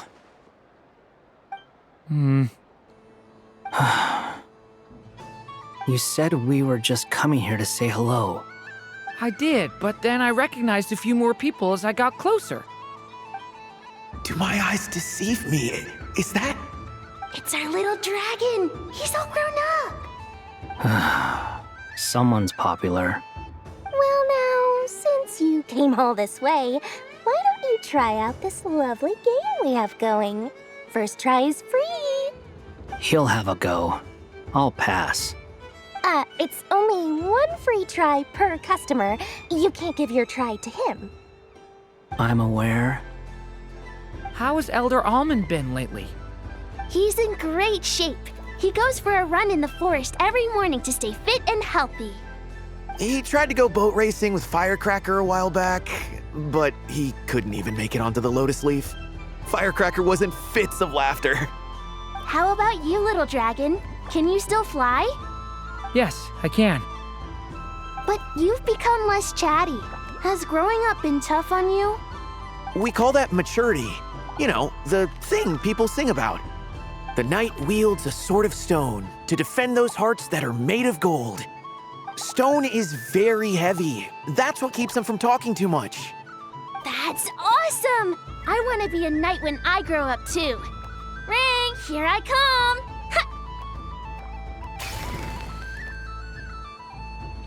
Oh, the hat-wearing man. I never thought I'd see you again. You seem more determined than when I saw you last on the train. If you say so. Oh, I do say so. The people you once helped see it clearly. It's because you are once again on the right track. May the engine in our hearts propel us to the station of our dreams. I can move! I can move now, Roselle! What are they doing, running into the rings like that? You got them all so quickly! I've never seen anything like this in all my travels. Is this guy actually an old friend of theirs? But how? They're origami animals and clockwork people from a fairy tale. Getting to know them would be quite an arduous task, unless they share a hometown? I have to get to the bottom of this. Next time I see the Great Mage Alice, I shall demand answers. Thank you, Dory. I had a lot of fun. Now for your prize. Where did I put it? Give me a moment to dig it out. Oh, sweet grand prize. How I wish I didn't have to let you go. Good thing I've already turned a profit from the customers earlier in the night. Otherwise, I'd have wasted all my hard work. Okay, I'm back. What? I leave for 2 seconds and someone's already claimed the grand prize? Oh, well, these things happen, you know? Perhaps you'd be interested in one of the other prizes instead. We've got all kinds of wonderful goodies here. Is this the thing you wanted? Here, you can have it. Huh? But... Don't worry about it. It will be happier with you. Oh, thanks so much, Miss. Moon Goddess. Oh, goodness gracious, Columbina. Give me strength. How am I supposed to make any more money from this child at this rate? Daddy, look! That's the game I was telling you about! Forget it. She is the Moon Goddess after all. I'll think of some other way to swing this. Maybe I can try to hook this new kid. Huh? Oh, someone already won the grand prize. You can take mine if you want. What? Why? Why are all these bleeding hearts coming here to ruin my business? Happy Moon Prayer Night, everyone. Happy Moon Prayer Night.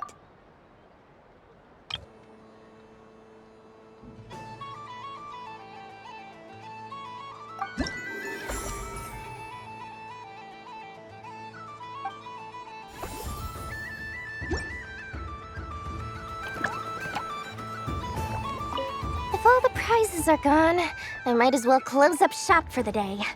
But you haven't had your fill of fun yet, right? So the next time a customer shows up, you're going to have to run faster, all right? And remember, run out of the rings, not into them.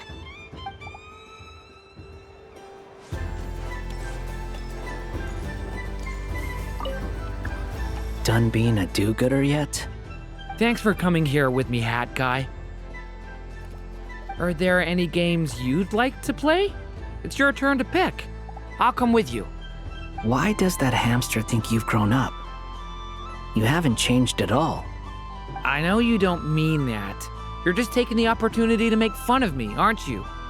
Even if you won't admit that taking some time to compose yourself is important, I can see that you're doing it in practice. Otherwise, you'd have taken off your hat and flown away by now.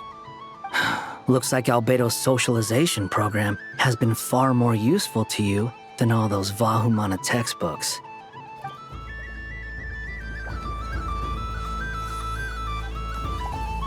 Happy Moon Prayer Night, adventurers. May you have a lovely evening.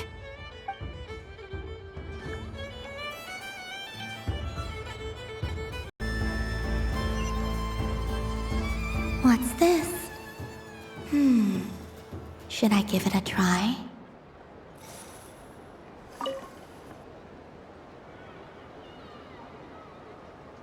Come on, Citrus. One more round. Just one more. But my neck... oof. It's acting up again. You should take a break. Health comes first. Yeah, don't push yourself. We'll find someone else. Hey, don't look at me. I'm the referee. What are we gonna do then? Do you need any help? Yes, we do. We need one more player for our game. All right. Could you teach me how to play? It's really simple. You just throw the dice and move by that number of tiles. First one to reach the finish line wins. Rolling a hamster means you move one tile. A paper frog is 2 tiles, and a flying squirrel is 3 tiles. 'Cause they go the fastest. Okay, I get it. So, we're all set? In that case, please take your places and let the game begin!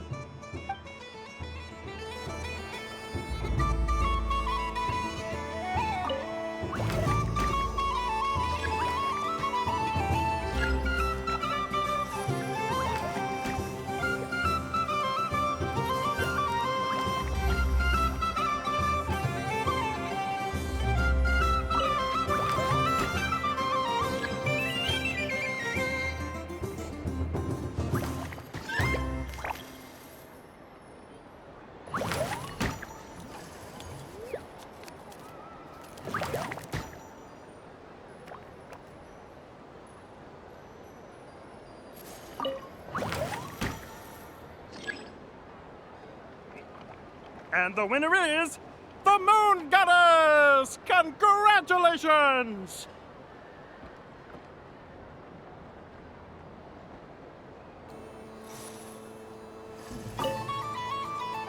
It's a pity that my good friend Faro Bear is busy working on a training program for Princess Semest.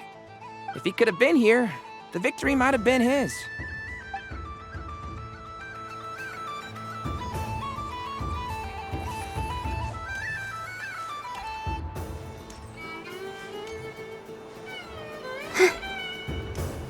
What's this? Should I give it a try?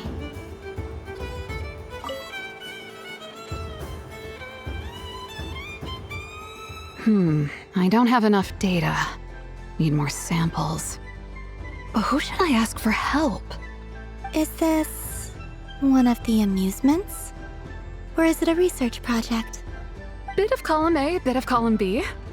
I'm currently running some synchronization tests on these bots. Basically, you need to press the button to help them successfully obtain the treasure. But you've got to time it right. I'll record your data, which will be used to improve the robot's accuracy. But, ma'am, I mean, Moon Goddess, don't you think you should take your eye mask off first? There's no need. I will be all right. Okay then. Whatever you're comfortable with. Great. Then let's begin.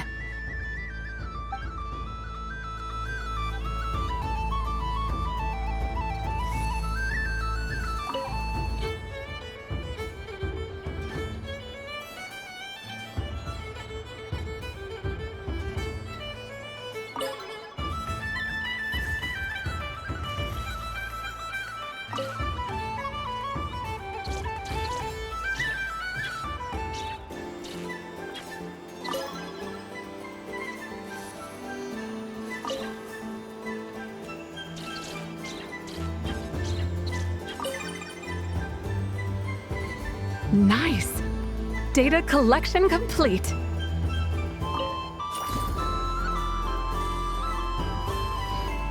Cool. So much useful data. I'm progressing much faster than I expected. Thank you so much, Moon Goddess.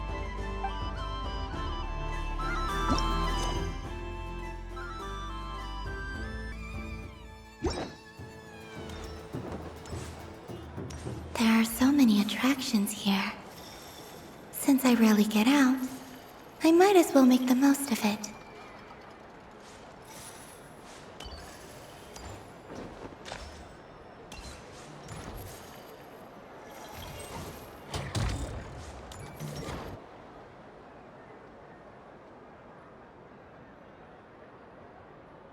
This doesn't make any sense! How am I losing every single time? Wait, Inefa, you're cheating, aren't you? Yeah, that must be it. I am not cheating, Aino. Uh-oh, sounds like Inefa's turning into a big baloney bot. I think it's time for some serious maintenance. Moon Goddess, help me. Miss Columbina, Aino is attempting to cheat.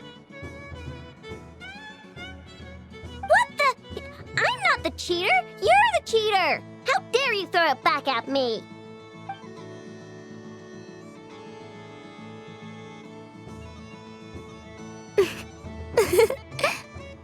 Alright, fine. Let's all laugh at Aino. Just you wait till I get home, because I'm gonna make a game bot that can win 100% of the time. Let's see you laugh when I come back and beat your butts. You'll all have your heads covered in stickers when I'm through with you. We came to check everything was okay after all that yelling, but,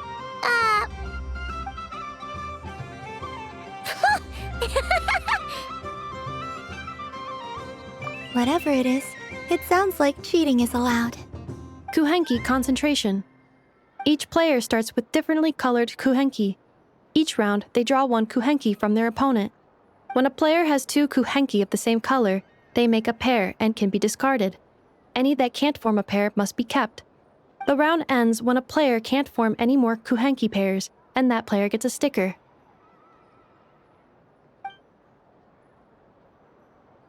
ooh, can 4 people play as well? That is fine, so long as the turn order is fixed beforehand. Alrighty then. In that case, the 2 of us will join as one team. Okay, but if you lose, you're both getting stickered. I don't want to hear any excuses. Sure. And if we win? If you win, only one of you gets to sticker someone else. I have taken to calling this. I know logic. Hey, lay off me, all right? Okay, so we're starting the game from scratch again, which means all my stickers so far don't count. Looks like Luonatar is the Kuhenki of honor for this game. Anyway, let's go clockwise, starting from Inefa.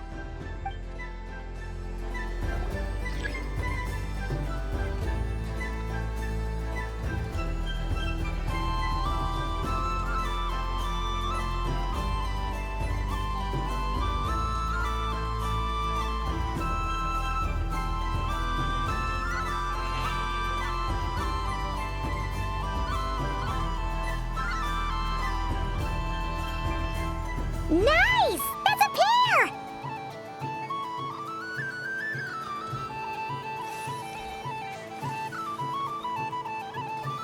Go, go! Fly!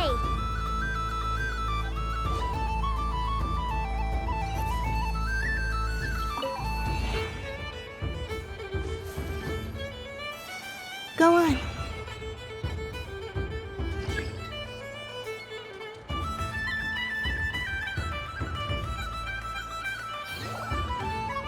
I have a pair.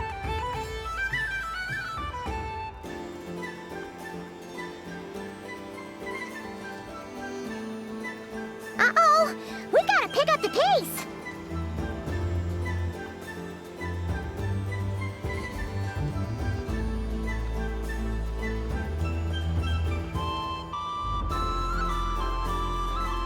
Phew, that was too close. I thought I was gonna lose.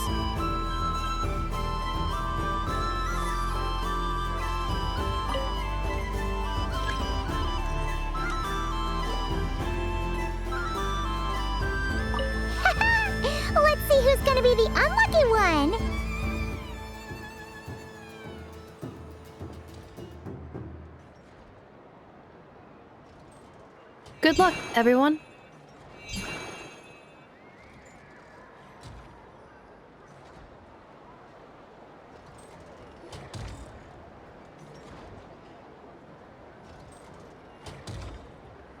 Let me pick a good one. What's it gonna be? You're looking very pleased with yourself there. What happened to being a huge Grumposaurus? I won. Duh.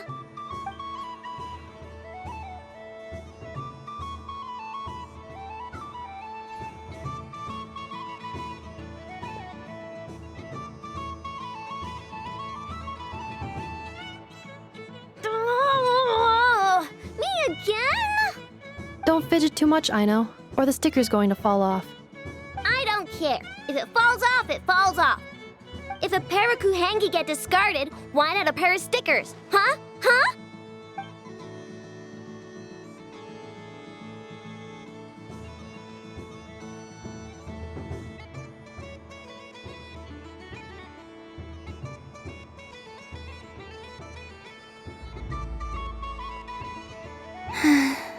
I've lost. Sticker, sticker, sticker!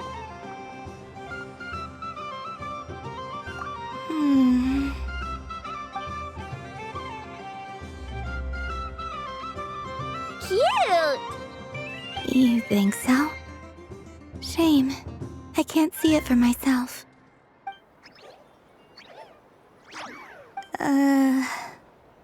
What did Luanatar say? She said it looks so cute that she wants me to lose a few more rounds.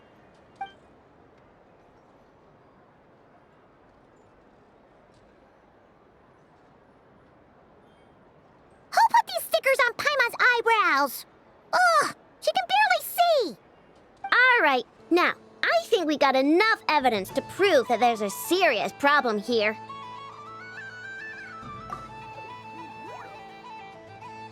Yes, I agree as well. The culprit is... Ineffa! Culprit? What did I do? Quit acting dumb, Ineffa! You're not wriggling your way out of this one. I've been watching you. Not only did you remember whose side Luanatar started at, but every time someone drew a Kuhenki, you were logging it and calculating every last possibility. Which Kuhenki pairs were gone, who had what color Kuhenki in their hand, even our facial expressions. You were keeping track of it the entire time. Exactly! What Aino said! Putting aside the fact that running calculations is not against the game rules, do you have any evidence to support your allegations? But that's not against the rules either. So she admits it. She certainly does. Alright, everyone grab a sticker. It's time to get Ineffa back. But... Take that!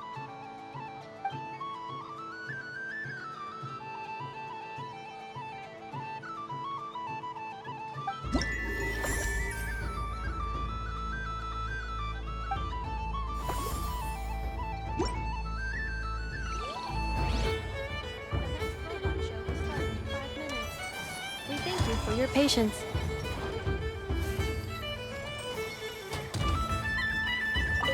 Aino is throwing a tantrum again.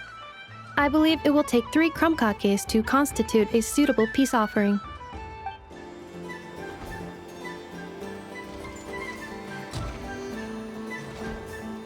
The robot show will now begin.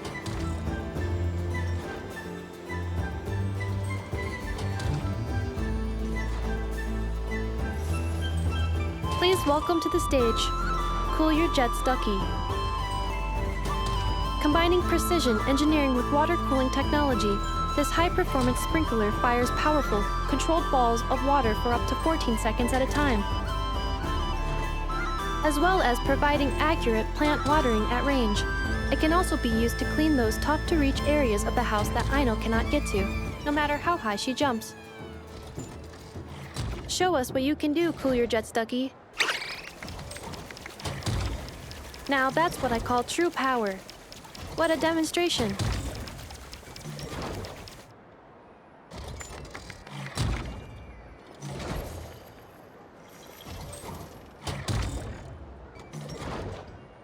Dealing with stage waterlogging. Task complete.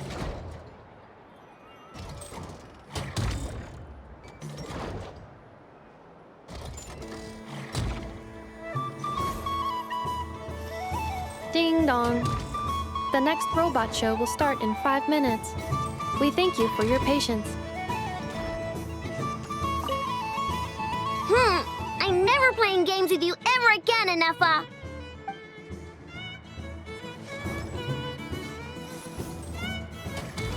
The robot show will now begin.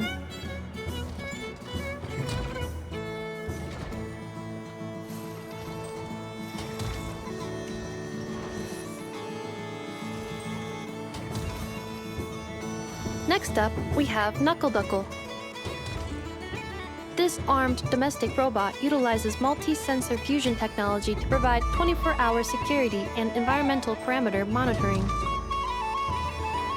Duster mode redefines the meaning of dusting, providing our companions with a holistic, thorough, and effective cleaning service for the long term. Take it away, Knuckle Duckle.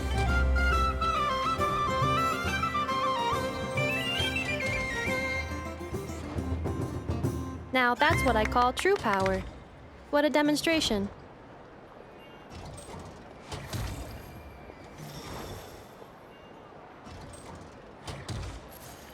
Clearing stage of Kuvaki stamping die. Task complete.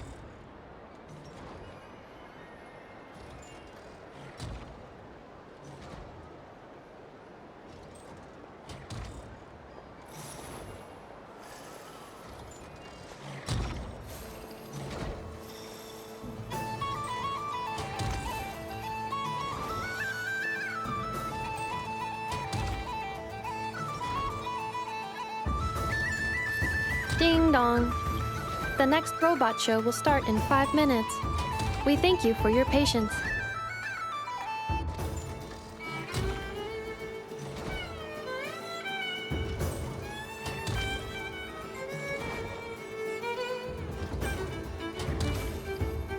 The robot show will now begin.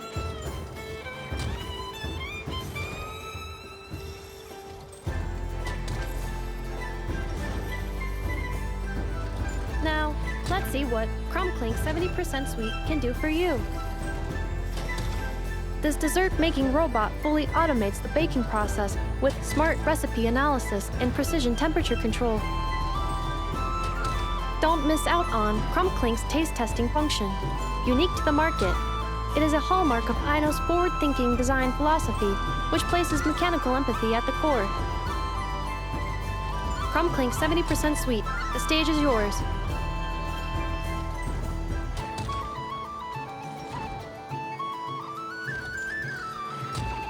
Now that's what I call true power. What a demonstration.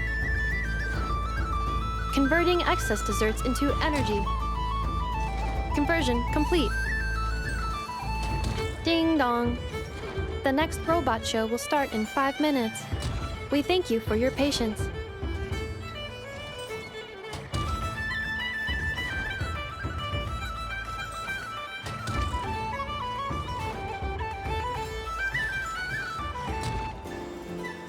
The robot show will now begin.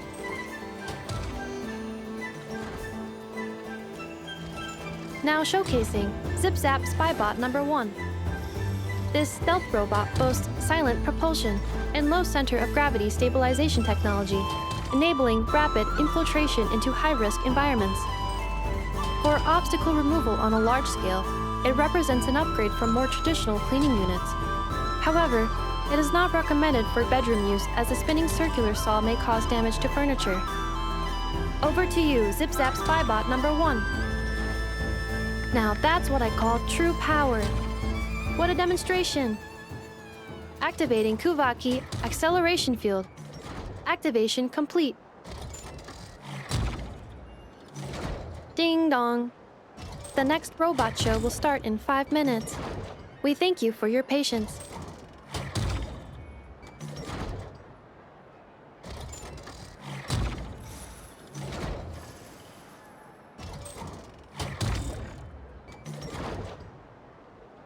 The robot show will now begin.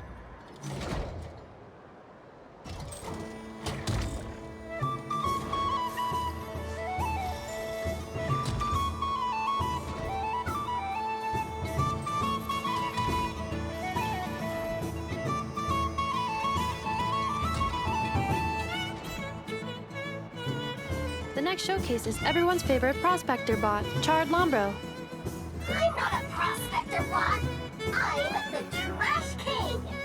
This is a special sorting bot that can sift through useless trash and pick out valuable treasure. Its manufacturing history remains a mystery, but Aino and I are both delighted that it has joined the craft shop family. I'm not. Now, how about a demo, Charred? How about some trash to sort? There's none here. Note how it can simulate temper tantrums and respond to information in real time.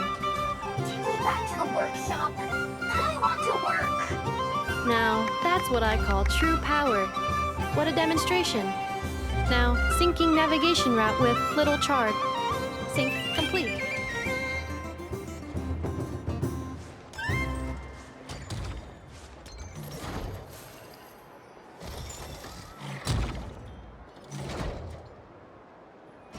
Ding dong. The next robot show will start in 5 minutes. We thank you for your patience.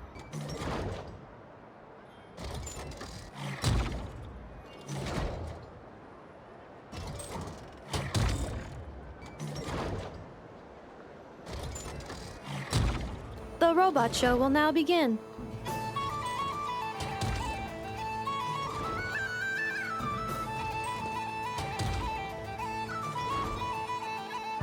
This time, we are proud to present Inefa. That's me. I am a multifunctional robot for domestic application, integrating smart cleaning, precision cooking, emotive communication, and various other modules. When necessary, I can autonomously deploy the multi-purpose Smart Assistance Unit, Brigida, to ensure the safety of important personnel. This includes the just-in-time pickup of candy wrappers and similar items to prevent Aino from tripping over them. You weren't supposed to mention that.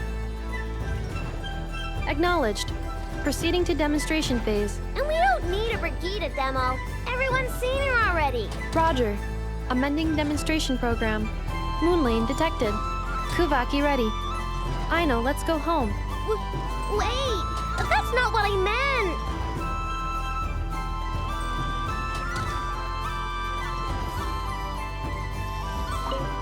Aw, I really thought you were gonna send me home. When did you learn to scare people, huh? Bad enough. Do you see this, Aino? It's a krumkake! You made it yourself, didn't you? Wait, how do you know I was hungry? Correction, you are not hungry. You merely desire food. However, consuming extraneous snacks is acceptable during a festival. Come, celebrate Moon Prayer Night, Aino. Yay! You're the best, Inefa. Festivals are awesome.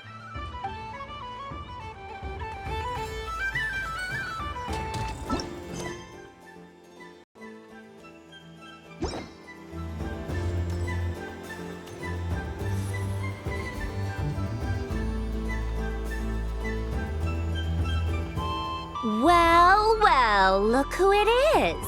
I heard someone went and disappeared on us the moment we let her out of our sight. They looked all over for you. Frankly, I didn't think you'd be back for Moon Prayer Night. Were you worried about me, Sandrone? You would like that, wouldn't you? Do you even hear what you're saying?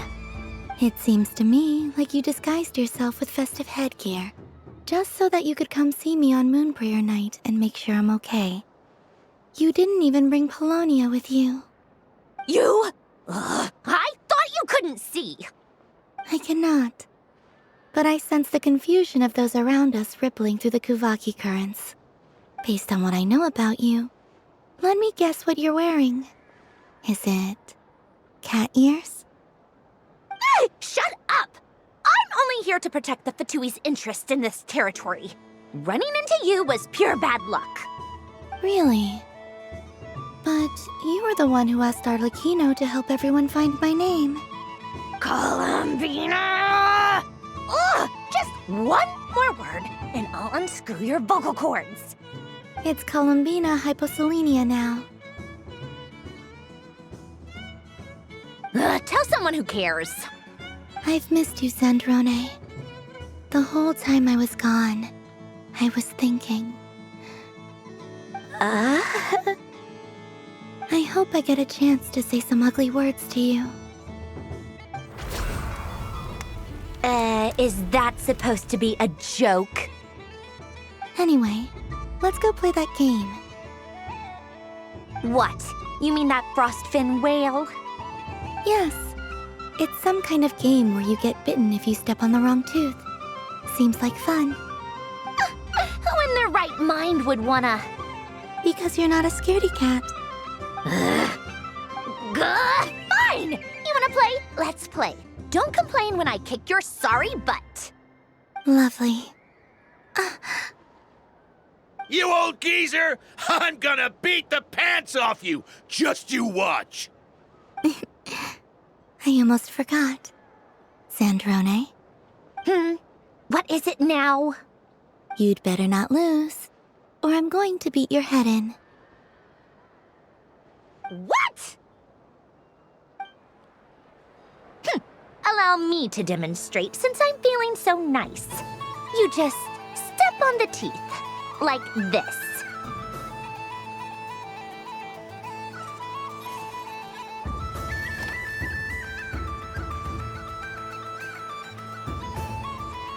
Which should I pick?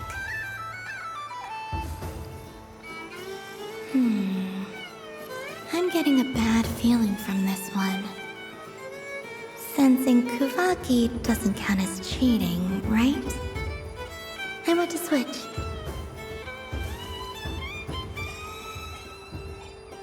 Your turn, Sandrone.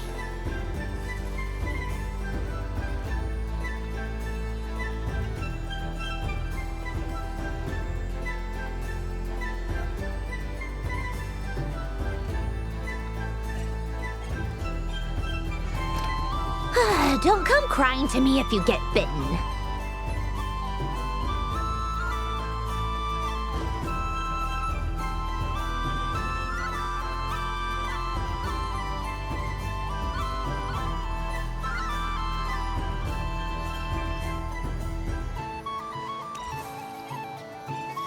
There are less and less teeth remaining.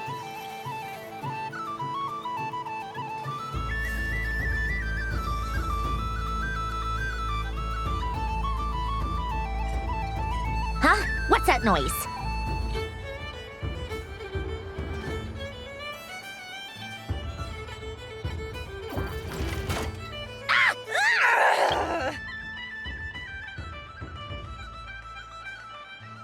I think you might have picked a bad tooth, Sandrone.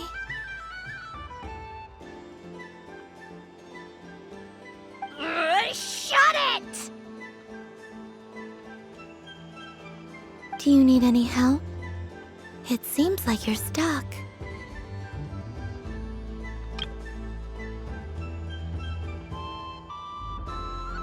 No!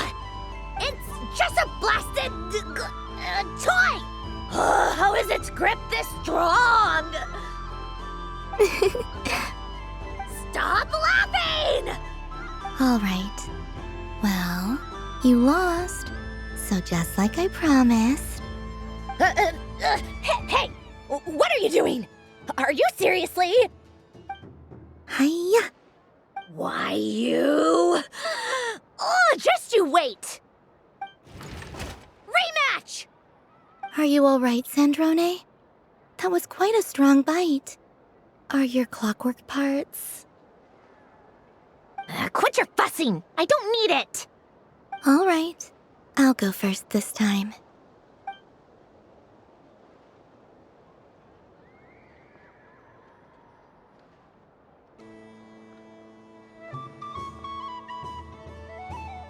I see it now. She can sense which teeth are rigged. So I just need to avoid the same ones that she does.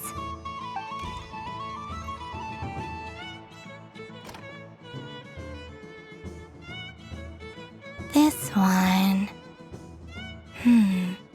Seems fine. She avoided that one then? Now I've got you. All right, my turn.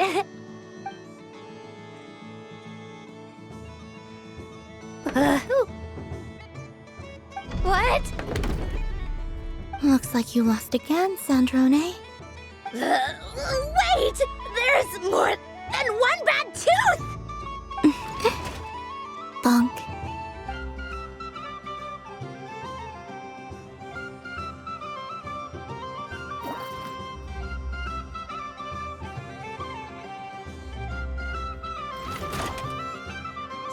Stupid game! What idiot came up with this? Are you alright, Sandrone? You said some nasty things just now. Oh, I'm peachy. Should I let you bonk me on the head as well? Ah, forget it! Come on, bonk away. It can be your consolation prize for losing so badly.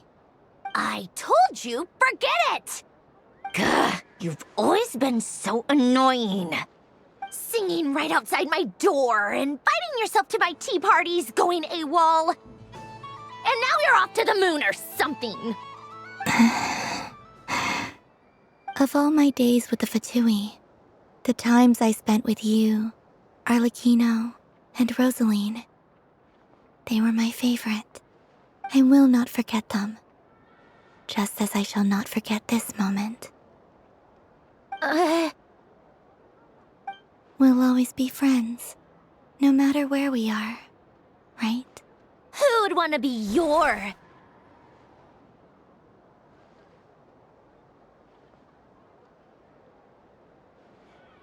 I'll miss you, Sandrone.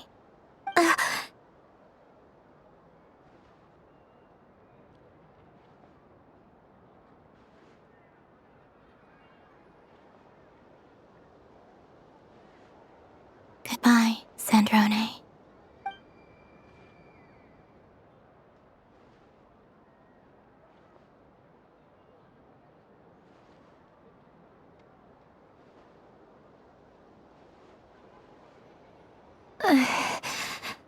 I'll miss you too, Columbina. Sorry, what was that? Ah!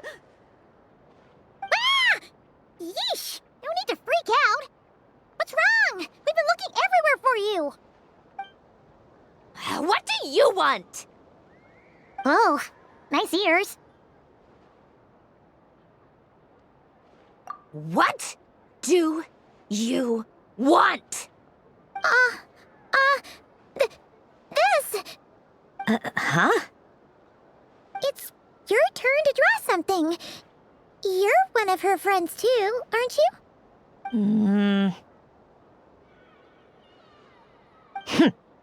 Doesn't know how lucky she is.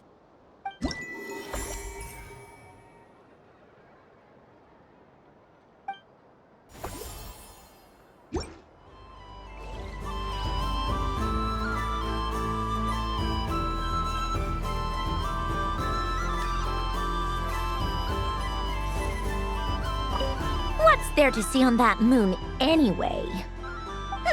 Let her go up there and cry alone. See if I care.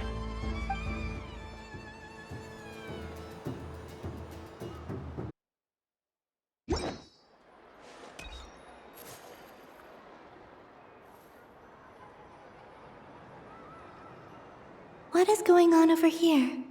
It looks like fun. Hold it right there! You can't run away from me, Moon Goddess. Are you talking to me? Of course. Do you see anyone else here dressed up as the Moon Goddess besides me and you? Hey, come on! Call me by my title. Happy Moon Prayer Night, Moon Goddess.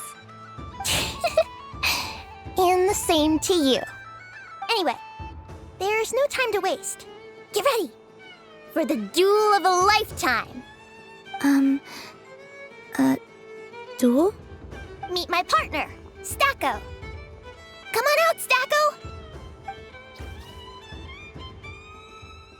Well, don't just stand there. Let's see your partner. Partner?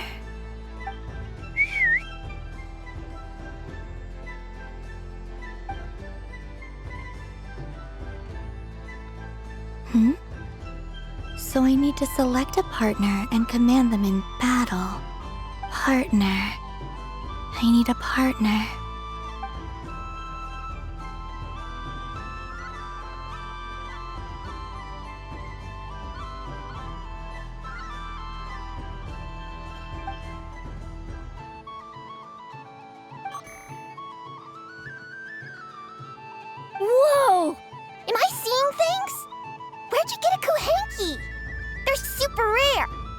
That's great.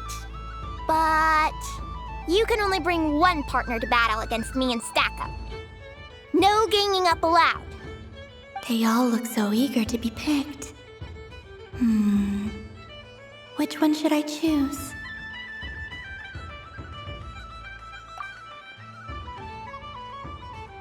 I'm not sure what this bot is trying to say, but it seems very happy. That bow. Does it want to dress up as the moon goddess too? They all look so eager to be picked. This deer came to celebrate the festival with the Frost Moon Scions. It wants to help me with its antlers. They are its pride and joy. They all look so eager to be picked. Which one should I choose?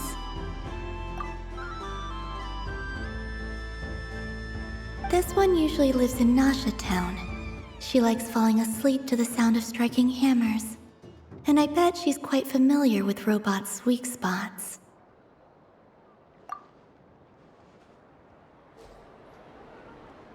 Testing! Testing! Oh, this is an emergency broadcast! An exciting battle is about to take place right here at the Nasha Town Special Arena! In this corner, we have the Moon Goddess and her robot partner. And in the other, we have the Moon Goddess and her Kuhenki partner. Only one Moon Goddess can be victorious in this ultimate battle of destiny. But who will it be? There's only one way to find out. Now, without further ado, let the Battle of the Moons begin! I don't care who we're up against. Stacko and I ain't gonna lose! Let's strike first! Stacko, formation shift! Ho ho ho! The robot has kicked things off with a change of formation. But how will this affect the battle? Nobody knows! The other party chooses to attack! Let's see how their partner performs!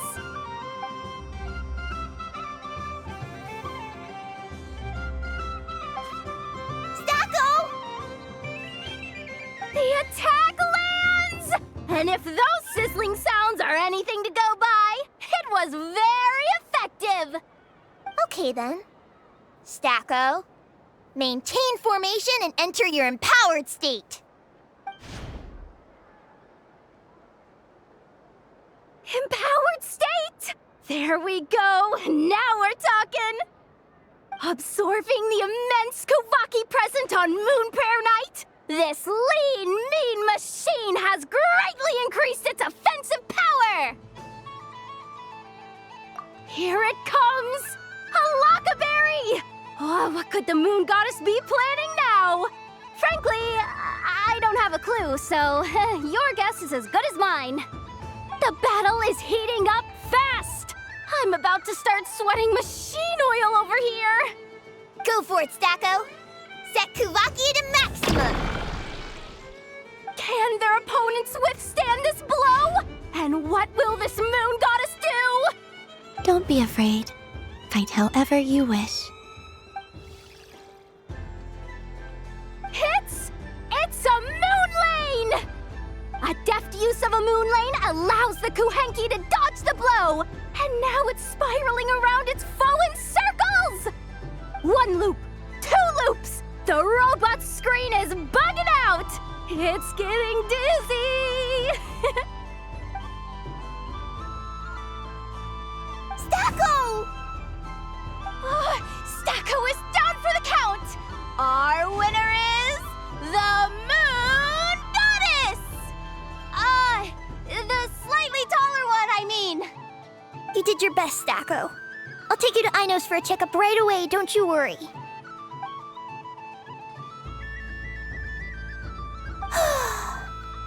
Well, you beat me fair and square, I guess.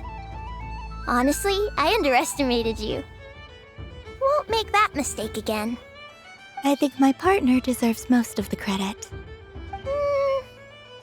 Just you wait.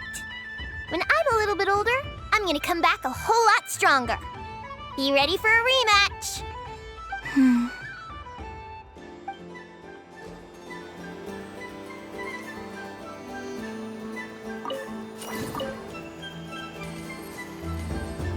I'm gonna come back a whole lot stronger. Be ready for a rematch.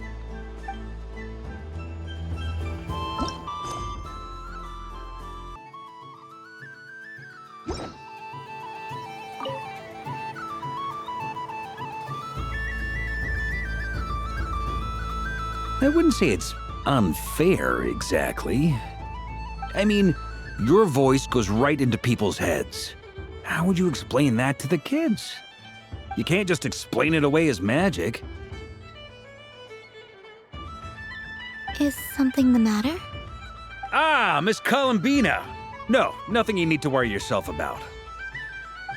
Impeccable timing. Stick around for a second, Miss Columbina. I need your input on something. This self-proclaimed Knight of Justice has yet to give me a satisfactory answer. I, for one, would like to hear your verdict on the matter. Hey, now, I left the flagship just to help you out, Miss Nicole. What's going on? So Alice and I are both using long-range remote control spells that work on similar principles, allowing us to attend this festive fair in Dodoco form. Sorry, let me backtrack a little. While similar, there are some key differences. Alice, being a great mage, wanted her Dodoco to reflect something of her own charm and mystique. So she adjusted the way its tail moves when it spins around. An entirely gratuitous move, in my opinion. I hardly see how anyone is going to notice that. If anything, I'd say that anyone who stares intently enough at a Dodoco's tail to notice such a small detail is someone we ought to be highly concerned about. I only say this to emphasize that my question has nothing to do with tails. Now that we're clear on that, why is Alice's Dodoco permitted to interact directly with the children celebrating Moon Prayer Night, while mine is not? Your voice speaks directly into people's minds. See? Exactly what I said.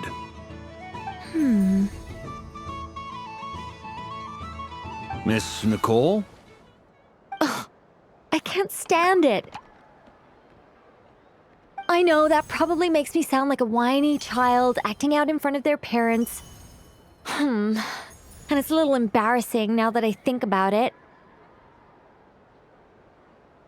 But hey, I've said it now, I can't take it back. That would be even more embarrassing. Also, don't go reading too much into that analogy. It was off the top of my head. I'm actually an awful lot older than either of you. Miss Nicole, are you saying that you'd like someone to play the game you've prepared? I'm not so invested in that. It's just something cobbled together using items I borrowed from Alice. She probably didn't even make them herself. The point is, I want to know everyone's thoughts after they receive their prizes. But as you've said, I can't just ask. I've been biting my lip for so long, and I've had no one to vent my frustrations on. I thought this was going to be a nice, straightforward festival where I'd get the chance to guide people to treasure. Well, can I play? I can't guarantee that I'll win a prize, but... You will? I'd like to try. Then what are we waiting for? Let the game begin! It's like they forgot I was ever here. Ha ha ha ha.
Congratulations, Miss Columbina!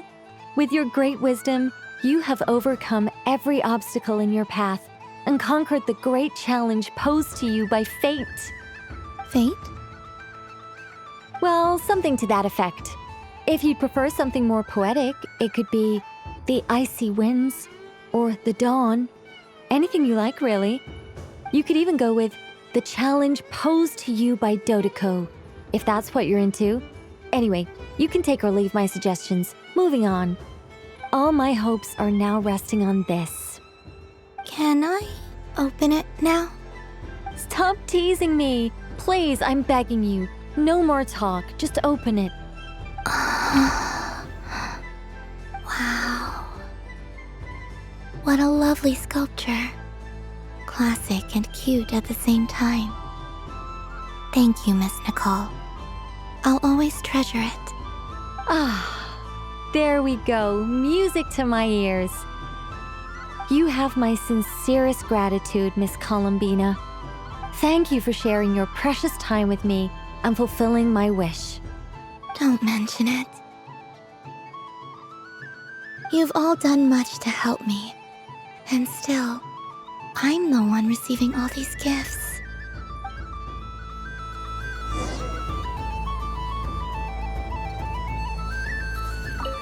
I don't suppose you'd like to play again, by any chance? Don't get me wrong, once is plenty.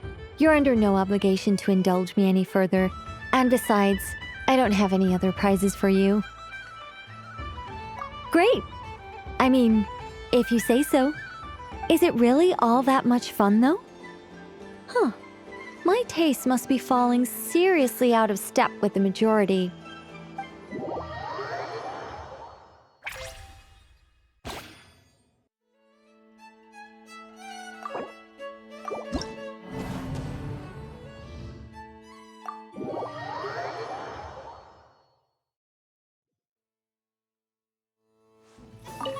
I don't suppose you... Don't get me wrong, once is plenty.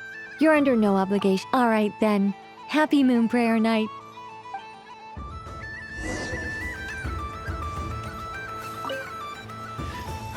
It'd be rude to just leave without saying anything.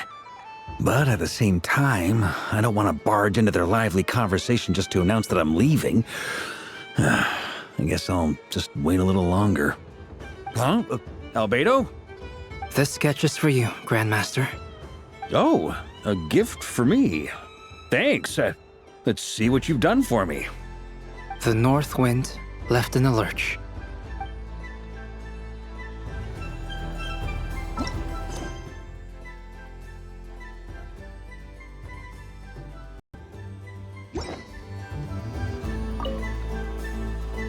Welcome home, Moon Goddess. Oh, you're the genuine article. Alice was right. This Moon Prayer Night was worth watching after all. Another one that talks. Greetings. Pleased to make your acquaintance. I am the Hexenzirkel member they call B. Barbeloth Trismegistus. Columbina Hyposelenia. Pleased to meet you too. Hyposelenia. A fine name indeed. Now then, Miss Columbina, do you wish to hear a mage's divination? Divination? The Frost Moon Scions used to ask me what would happen in the future. Is this like that? From the perspective of the one seeking answers, perhaps. As you look to your journey ahead, if you seek to understand the unknown, resolve your doubts, and soothe the confusion in your heart, divination could be for you.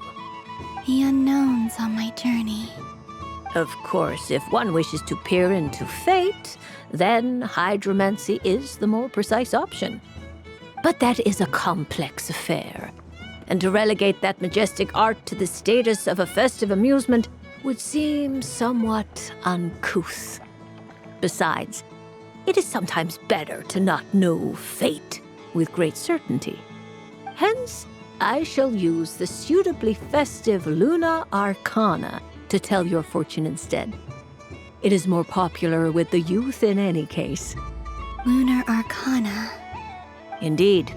Unlike hydromancy, this will only display possibilities and trends. People like to think of themselves as creatures of agency and free will.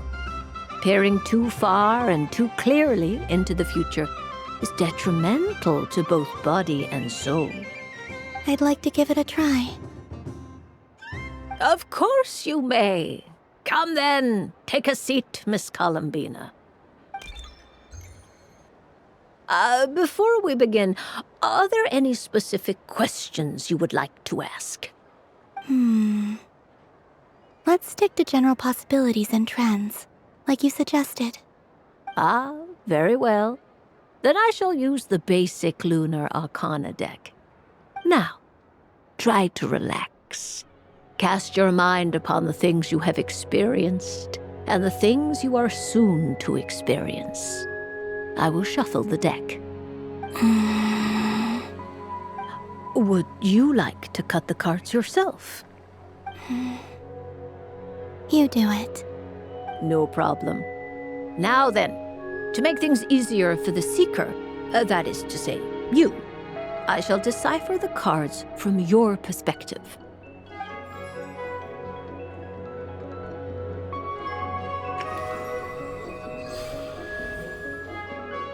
Please, draw the first Lunar Arcana. This represents destiny and is the foundation for the divination as a whole.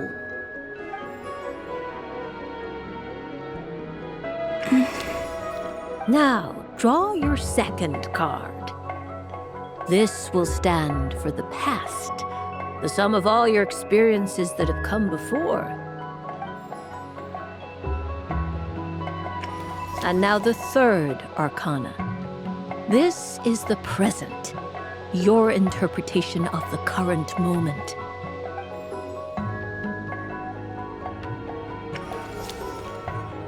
Finally, the last card. This shall speak of the future, which...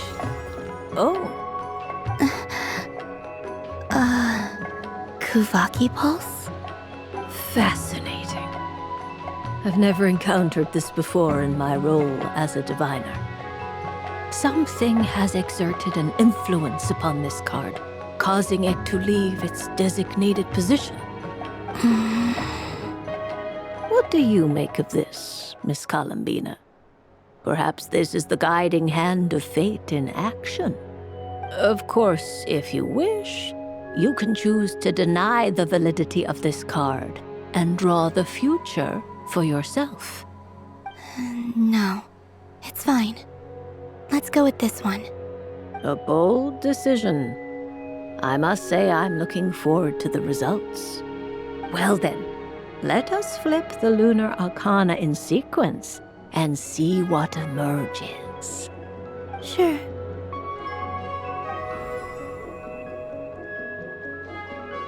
First, Destiny.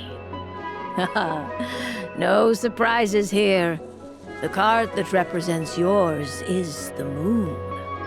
The moon. Indeed. The moon can represent the truth at some times, but deception at others. False peace, destructive calamity, and the world-changing power that lies within. When the moon is placed on the destiny tile, it indicates that your destiny is not what it may appear on the surface. Instead, it may yet have a hidden side. It symbolizes a journey through the fog, fraught with uncertainty and deception, where one must face inner challenges head-on. I don't understand. Patience, my dear. This is but the first card, which serves as a basis for the interpretations that follow. Our divination will only grow clearer from here on out. Now then, flip the second card, the one that speaks for the past.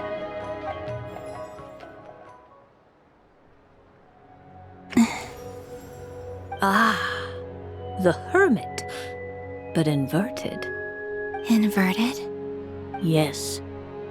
The hermit symbolizes solitude, introspection, and the pursuit of truth.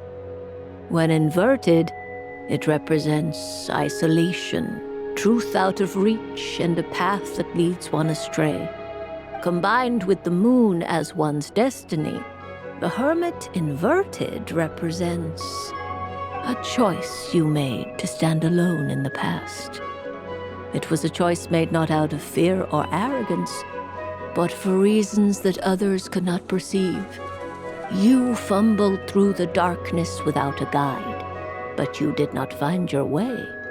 Rather, you went astray.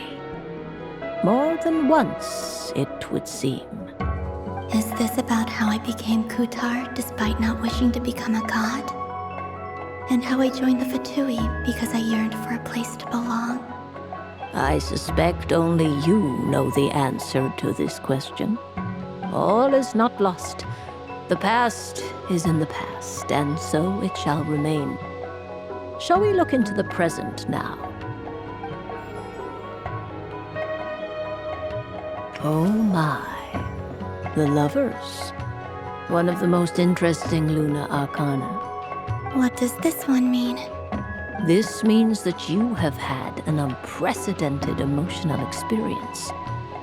The joy of finding your soul becoming intertwined with that of another.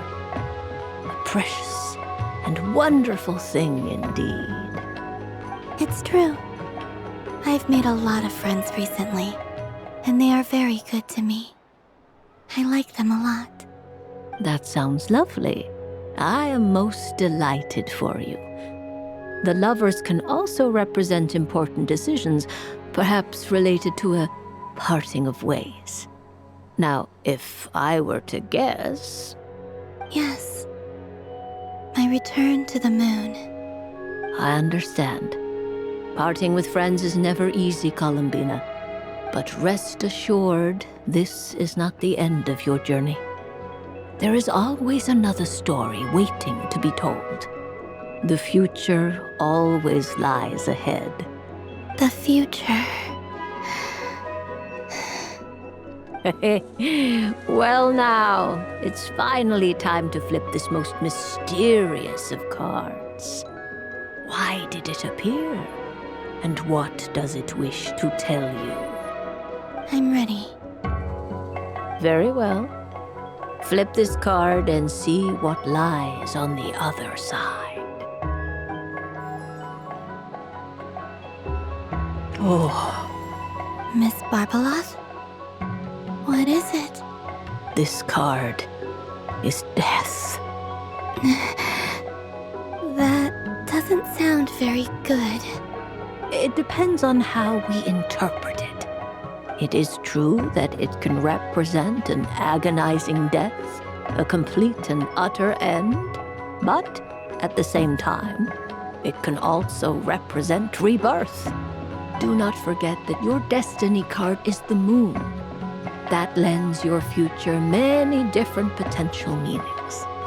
If death spells the end, is it unavoidable? As I have said, divination can only display general trends. It is a rough guide, but it does not show predetermined outcomes. Allow me to summarize it for you. In the past, you may have lost your way, but now you have gained new connections and new strength. You now face an important decision, one that may bring about a great change in what is yet to be. This change might, in turn, be the end of all things, or their beginning. But remember, everything is subject to change because of the moon present in your destiny. You must see the truth clearly and face your innermost thoughts. The truth. My innermost thoughts. Thank you, Miss Barbeloth. Don't mention it. Some people dislike divinations, for fear of glimpsing an ending to their story that they wish was not so. But I can see that you're different. The result of this divination will not sway your decision. This is a rare quality, and one that diviners always hope to see in the seeker. We are here merely to guide, not to exert undue influence. I understand. Go then and illuminate your future, Miss Columbina. The moonlight that shines from you now is most captivating.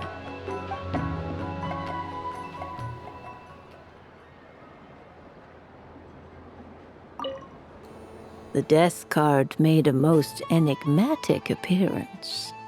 The moon for which Miss Columbina is bound, I fear. Fretting is of no avail. I will have a chat with Alice about it sometime.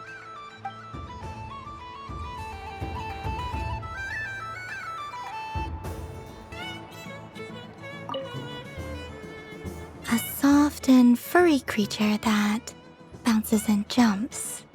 Welcome home, Moon Goddess. This one talks too. Allow me to introduce myself. I am a Dodoko from a distant archipelago, the most mischievous of all my Dodo brothers and Dodo sisters. When the going got tough, I powered through, and when I met obstacles, I boomed them away. That sounds like a lot of fun. Doesn't it just? Oh, but then the trouble started. Recently, I found a lovely beach, the same beautiful jelly color as my hometown, and so I dove in to have a look, only to find it overgrown with seagrass and nasty little spiky fish everywhere, looking to turn me into a Dodoko kebab. I made it back to shore by the skin of my teeth, but my tail was sorely hurt. Couldn't you just boom them away? Oh, I wanted to, believe me. But I've heard that you, Moon Goddess, can understand animal speech. The last thing I wanted was to cause a gigantic fuss and get taken to court by a school of spiky fish. I'd be driven out of these waters for good, and my winter holiday would be ruined. And so, dear Moon Goddess, I was wondering if you might lend me your allegiance. Are you roping me into a crime? Oh, let's call it a once-in-a-lifetime carefree adventure. Does that sound better? All the festival goers tonight are dressed up as the Moon Goddess, but there's nothing to say that the Moon Goddess can't disguise herself as a Dodoko, is there?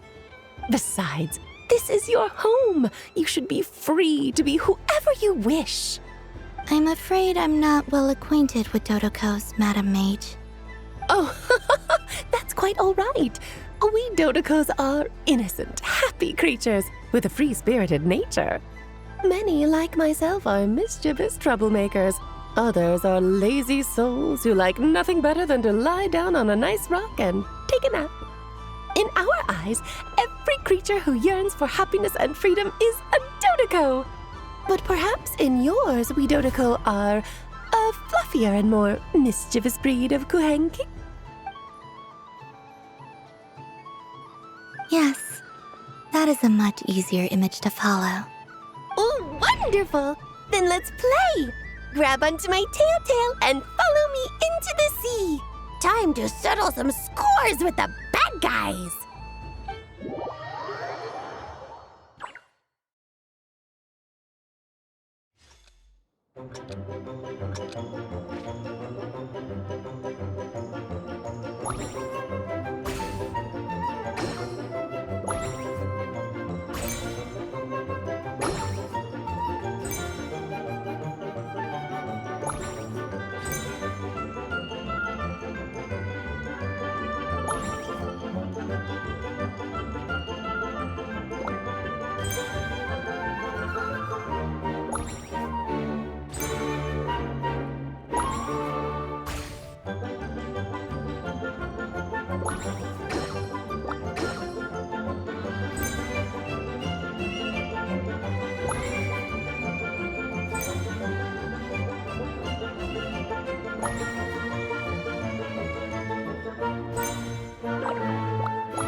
remarkable talent.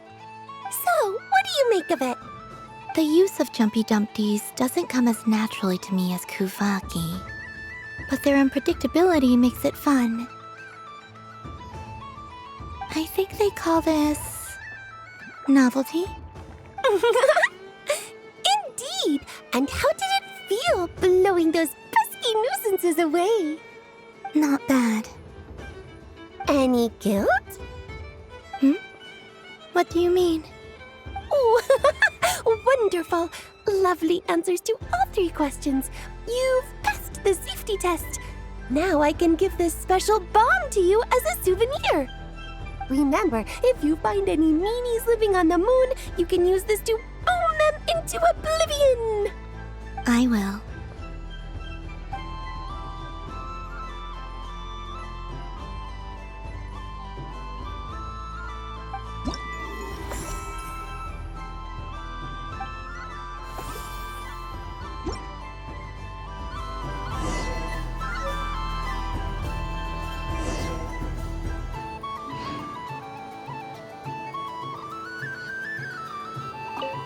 For another round of fish blast? Of bye-bye bad fishies? Wonderful! It's Dodo Venture time!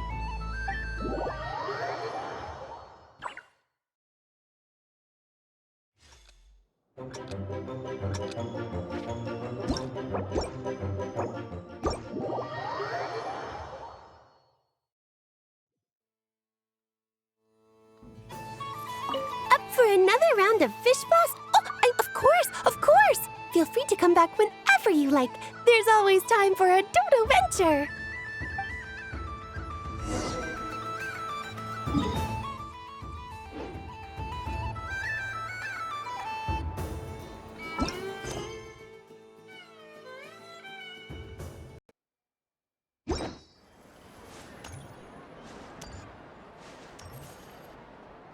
Moon Prayer Candy! Beautiful, tasty Moon Prayer Candy!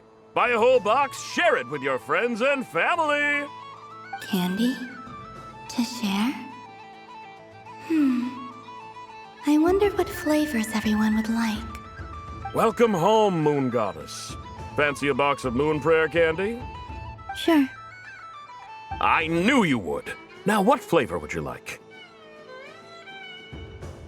I'm not sure. What flavors do you have? Is this for yourself or as a gift? A gift for my friends. Ah, I see. In that case, I'd recommend apple, lockaberry, or midsummerberry. Those are the most popular. Do you have nocturnal blossom flavor? Huh. I've seen couples give those as gifts before, but I did not know they were edible. No? Okay then. Moonfall silver? You did say this was for friends, right?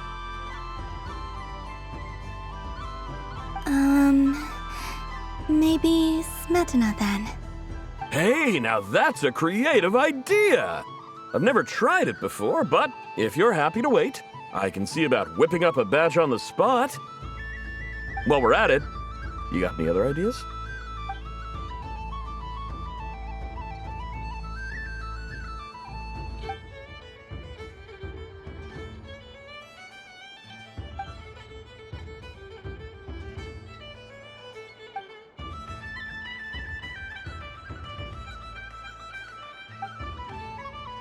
Here you go. Every flavor you asked for is in there.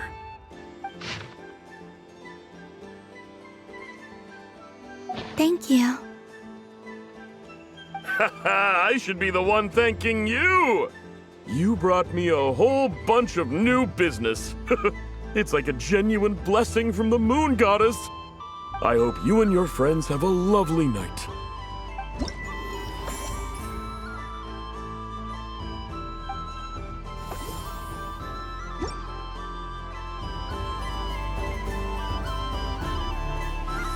Assorted Moon Prayer Candy! All your favorite flavors in a box! Alright, kids, just line up over here.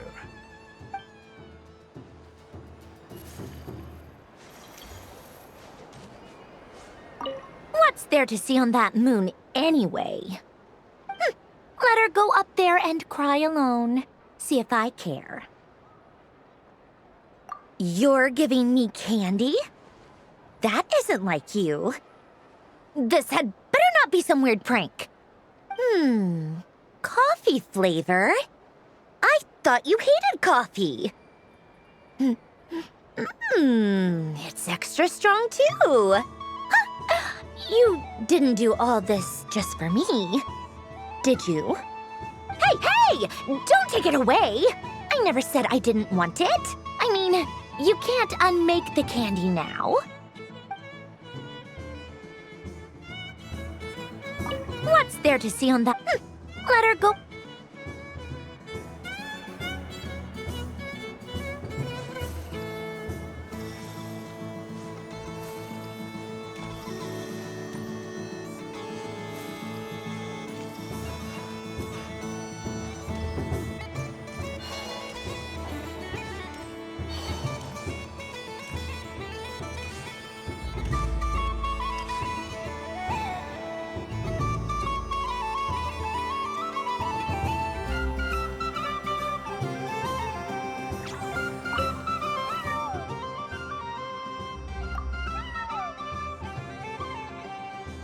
I have a fish flavor one if you'd like.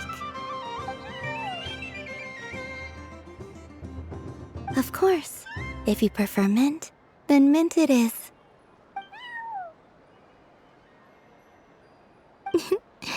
Don't mention it.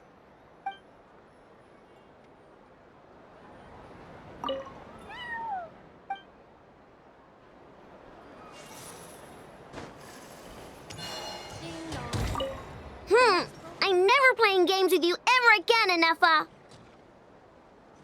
Ooh, moon prayer candy? Sweet. Is it okay if I grab a whole bunch? Psst, Columbina, turn around. Use your huge cloak to block Anefa's vision. Yum.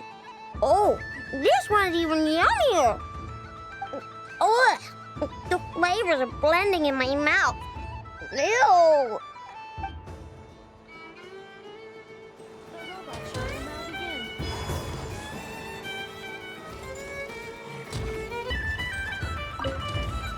Aino is throwing a tantrum again. I believe it will take 3 crumb-kakes to constitute a suitable peace offering. Scanning candy composition and ingredient ratios. Selection confirmed. I would like the crumb-kake flavor. Flavor profile simulates real crumb-kakes with 27% accuracy. This is a non-viable substitute for Aino's afternoon snack. One moment, please. Done. Please sample this freshly baked crumb-kake, Miss Columbina. The robot show will now begin. Done being a do-good. Thanks for coming here. Are there any... Why does that... I know you don't... Even if you wanted... Otherwise, you'd have taken... Looks like Albedo's socialization program has been far more useful to you than all those Vahumana textbooks. A moon prayer candy for me? Thank you. It smells like... baked apples and butter. Reminds me of Good Hunter, a restaurant in Mondstadt. I always have to resist the temptation to go there unless I'm ordering food. I understand your homesickness, Miss Columbina. I have a double dose of it, because both Simulanka and Mondstadt are my home.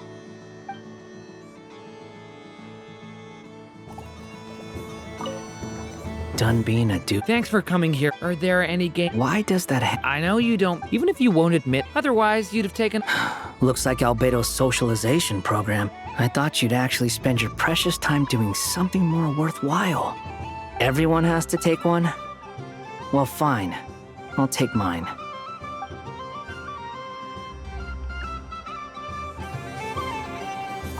If all the prizes are gone, I might as well close up shop for the day. But you haven't had your fill of fun yet, right? So the next time a customer shows up, you're going to have to run faster, all right? And remember, run out of the rings, not into them. Oh, a gift for me? Lord Sangama Bay really is going up in the world. Wow, candy from the moon goddess herself. If I back this up... No, what am I saying? Box this up in exquisite gift boxes? Yes, I can make a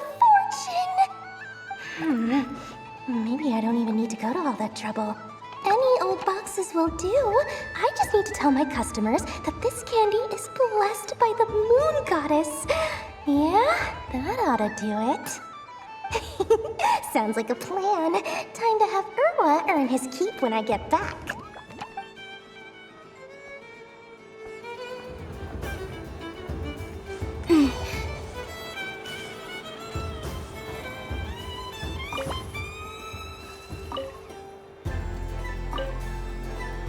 I've seen Linny and the other children play this game before. It would seem that it's not a bad way to relax, once in a while. Candy? Would you mind if I took a handful extra? I'm sure the children will enjoy them. I must say, Columbina, you really have changed. You never used to show this much consideration for other people, even when prompted.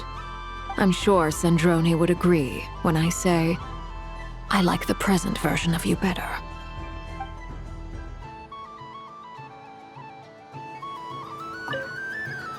I've seen Linny and the...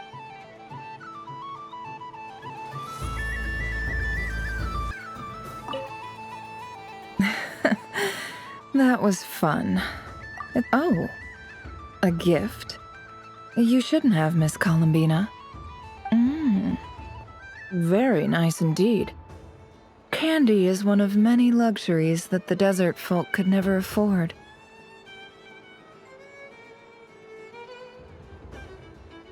How I yearned for candy when I could not have it.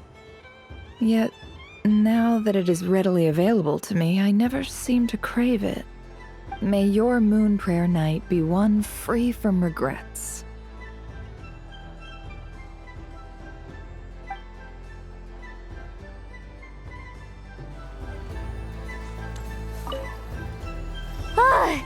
I just had a water fight with 2 Fatui Harbingers.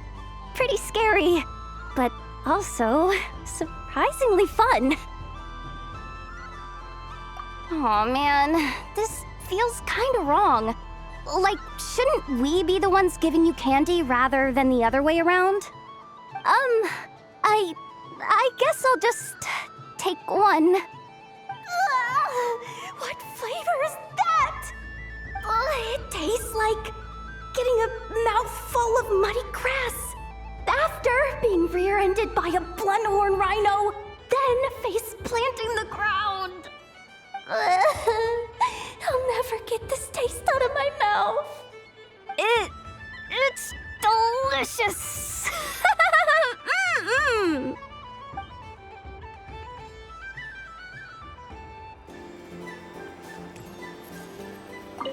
Yes. May everyone's wishes come true. Why, thank you. Don't mind if I do. Oh, my. It's so sweet. I'm so accustomed to plain, simple meals that this sweet treat is quite a shock to the senses. But I savor this moment in its entirety because it tastes like true friendship.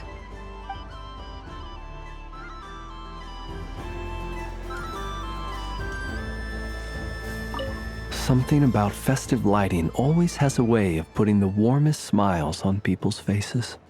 This is most thoughtful of you, Miss Columbina. Kindness exudes from your heart like benevolent moonlight. Forgive me, but I shall have to enjoy this gift a little later. I hope that the flavor I chose is not the only one of its kind.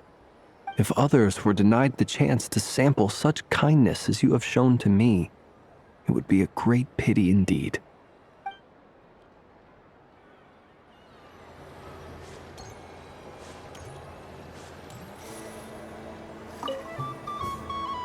Fun ride, huh? You and Columbina looked pretty sad to leave. This isn't gonna make Paimon dizzy, is it?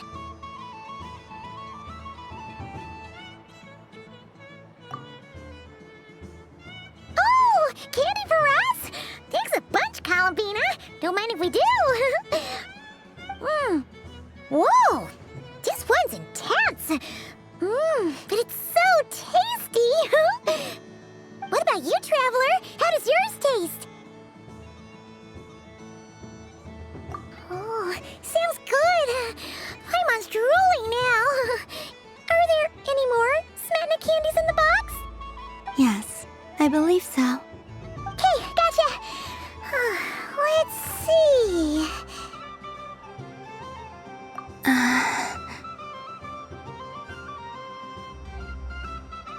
Sure. This one, and yep, this one looks right too. Okay, that's 3.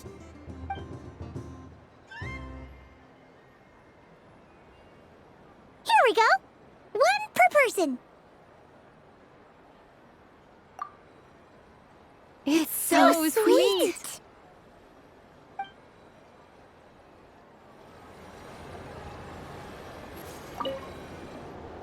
Fun ride, huh?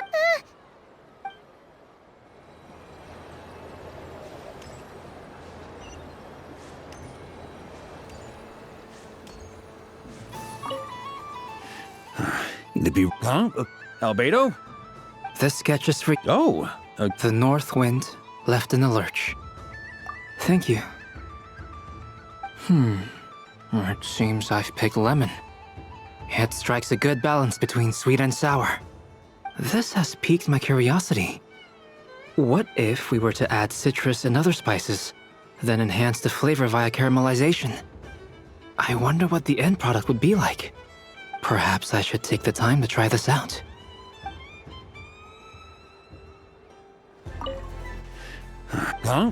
Albedo? This sketch is for the North Wind left in the lurch. Ooh, I get one too? Nice, thanks. What is that? Oh, it's so familiar. Don't tell me. Oh, I got it. It's like the candy jar dropped into a vat of today's boon. Seems I'm a proud recipient of today's Feast of the Moon, huh?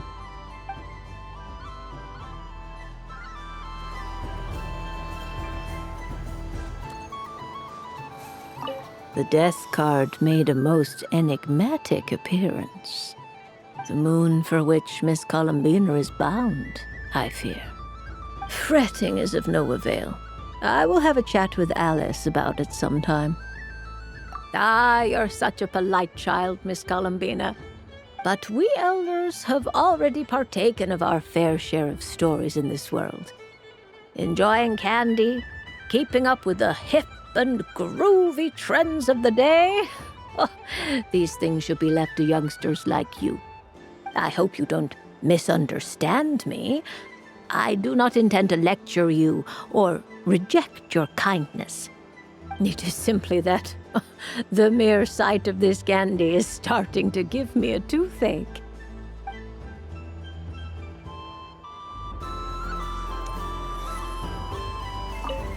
I don't suppose you'd like to play again, by any chance? Don't get me wrong, once is plenty. You're under no obligation to indulge me any further. And besides, I don't have any other prizes for you. Oh, I love the color of this wrapping paper. But the bow on that one is just so perfect. Oh, this is a tough choice. I know the wrapping paper doesn't affect the flavor, but it does set the first impression, which can influence your mood as you eat it.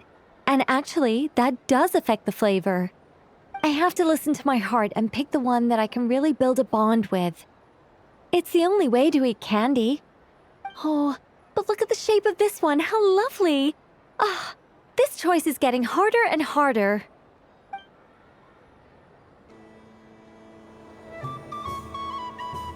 Up for another round of fish blast? Bless my fluffy tail! Dodoko has never seen candy shaped quite like this before. Why, it shines like a lovely crystal. Let the feasting begin!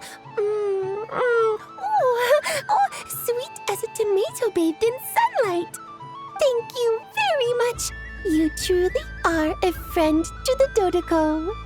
Please share the rest with other people. I am sure everyone will fall in love with the taste of pure joy.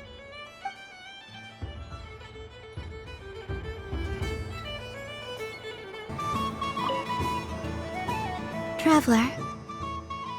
Hey there, Columbina! Are you done checking out the festive amusements already?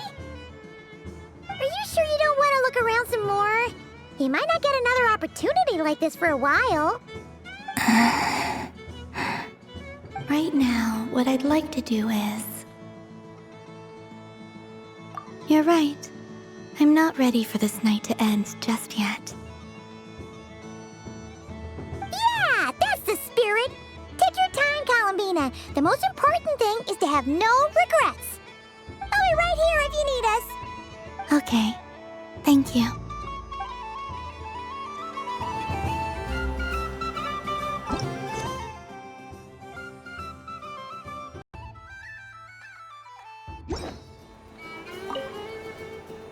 Traveler, Paimon. Columbina! Finished with the festival already? Really? You're sure you don't want to have a little more fun out there? Final answer! Yes, I am sure.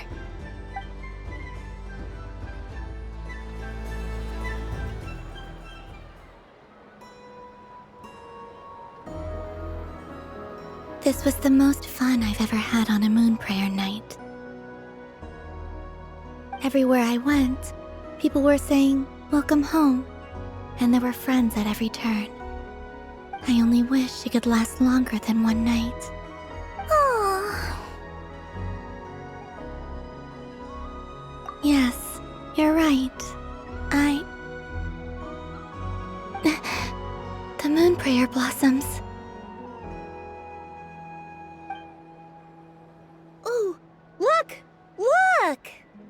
Moon prayer night has come.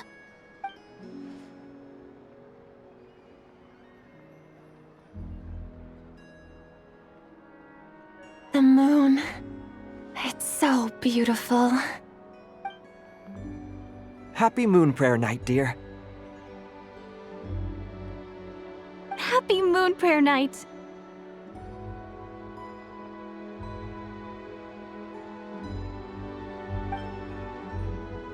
Happy Moon Prayer Night.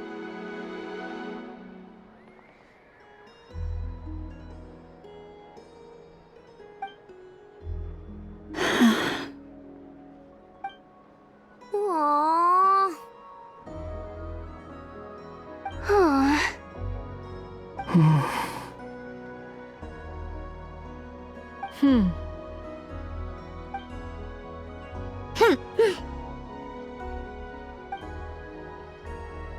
Time flies when you're having fun.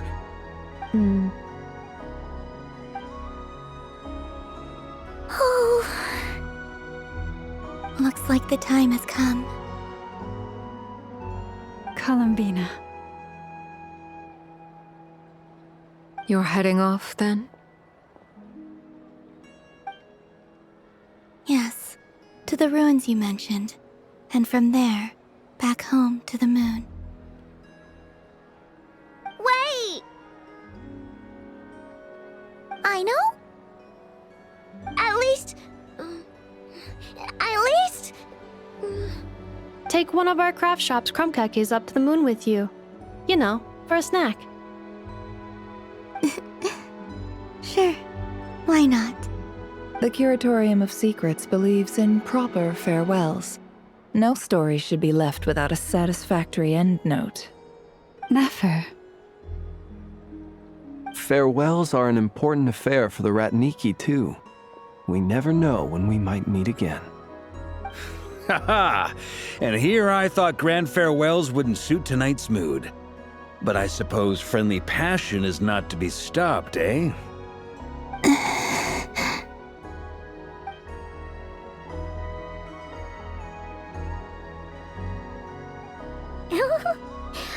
We made a little something for you, Columbina.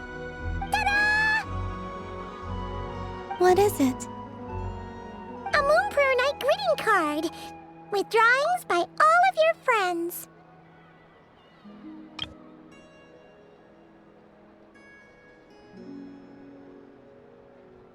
You did mention that you'd like a portrait done, so I took the liberty of creating one for you. I, meanwhile, did the portrait of Mr. Albedo, and Mr. Varka did the same for me. I mean, I think my work was pretty true to life, don't you think? The picture of Ashfru was my doing. The two of you seem to get along rather well. Wait, was I the only one who did a full-body picture? That's so embarrassing. I did pictures of me and Anefa. I did my own portrait and one for Hat Guy. Plus, there's the two mages, Arlecchino and Sandrone. So, if you ever miss us, just flip the card open and we'll all be right there with you. I don't know what to say. Thank you so much, everyone. This whole moon prayer night was more than I could have ever asked for. It is the greatest gift I have ever received. Lauma, I figured it out. Figured what out? Remember how the Frost Moon Scions used to use milk as invisible ink to write hidden messages? That was a very long time ago. Oh, are you saying? Yes. When I miss you all, I shall use Moonlight in the same way, to write words that only you can see upon the moon itself. Wow, that sounds lovely. Quite. But how will we see them? Simply open your windows on nights when the moon shines bright, and the moonlight will naturally flow towards the words I have written. That sounds most fitting indeed. Very true to form. I'll try to write them in places that won't disturb your sleep. I, for one, would sleep all the better for having read one of your messages before settling down for the night. Exactly. So don't worry about disturbing anyone's sleep. Just promise you'll write to let us know you're okay, all right? All right. I promise.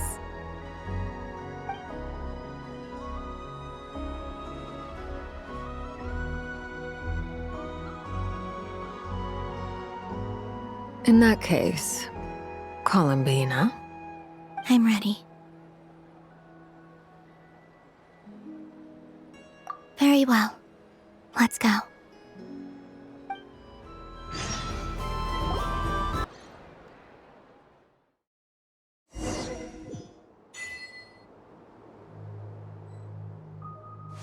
In just a few moments, I will be gone.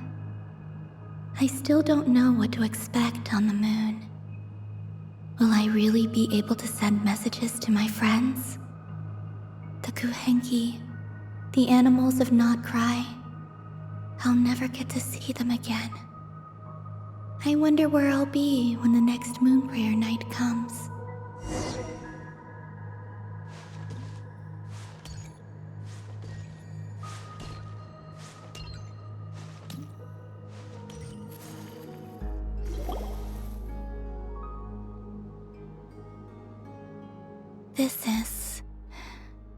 This is where the people of Hyperborea used to communicate with the moons.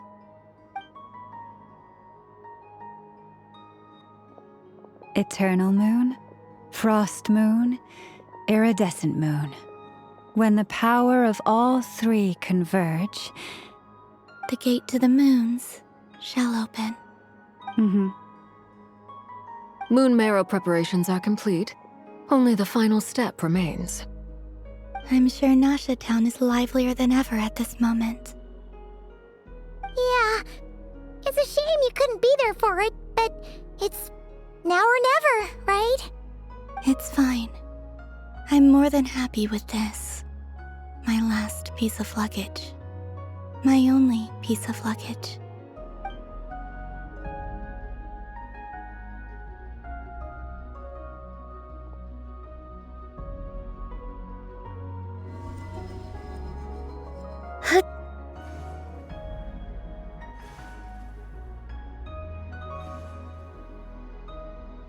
I can already feel the moon calling to me.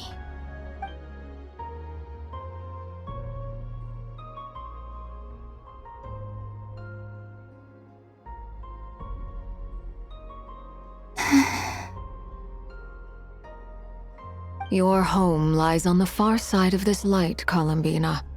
From now on, we will at last have a reason to pray to the true moon.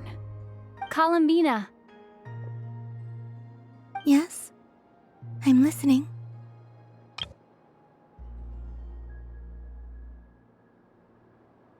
Be sure to come back and see us when you get the chance.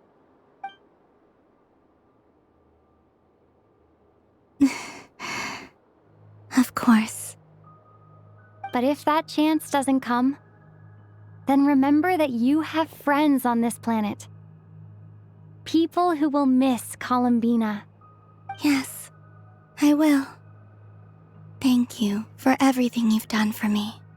And remember, come night or day, the moonlight shall always connect us.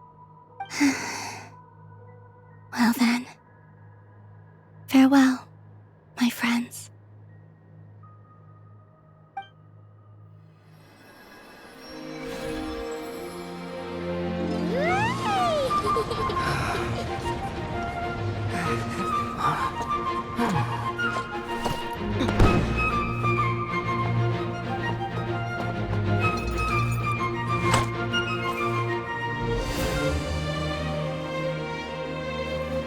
Thank you.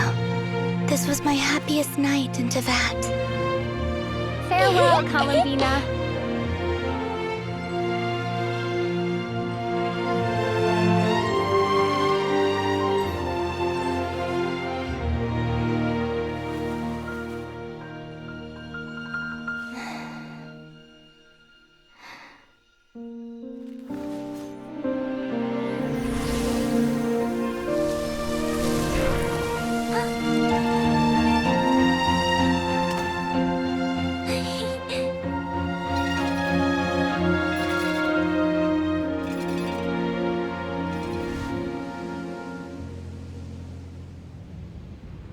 The moon really is closer than ever tonight.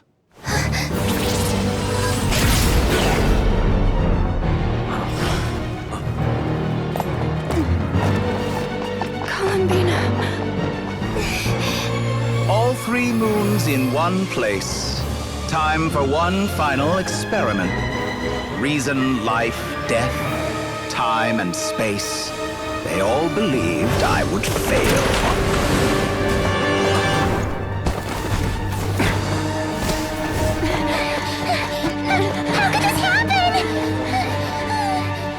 But Tevat's primordial power never did belong to the throne of heaven. And now, they are mine.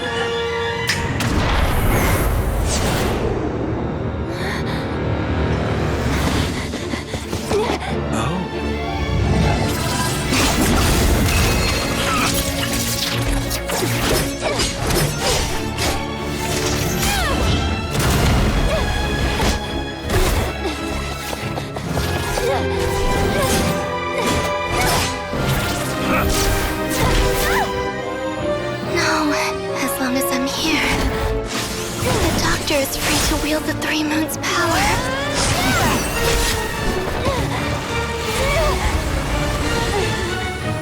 It's the only way.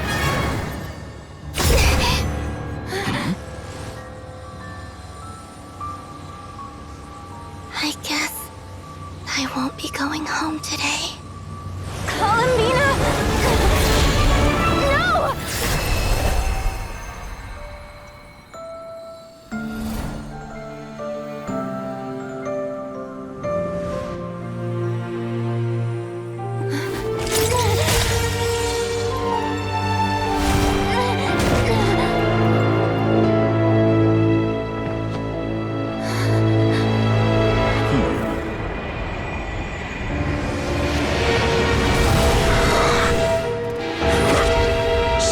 World, do not try to control me!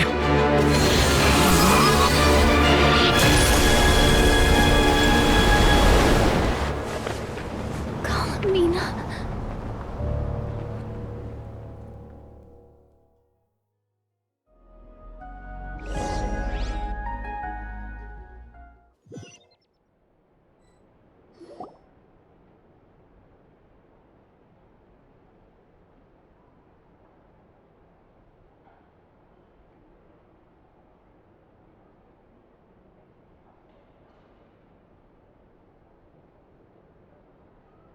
Are you all right? Do your wounds still hurt? I had someone prepare a little medicine that could prove effective. Take it if you need to.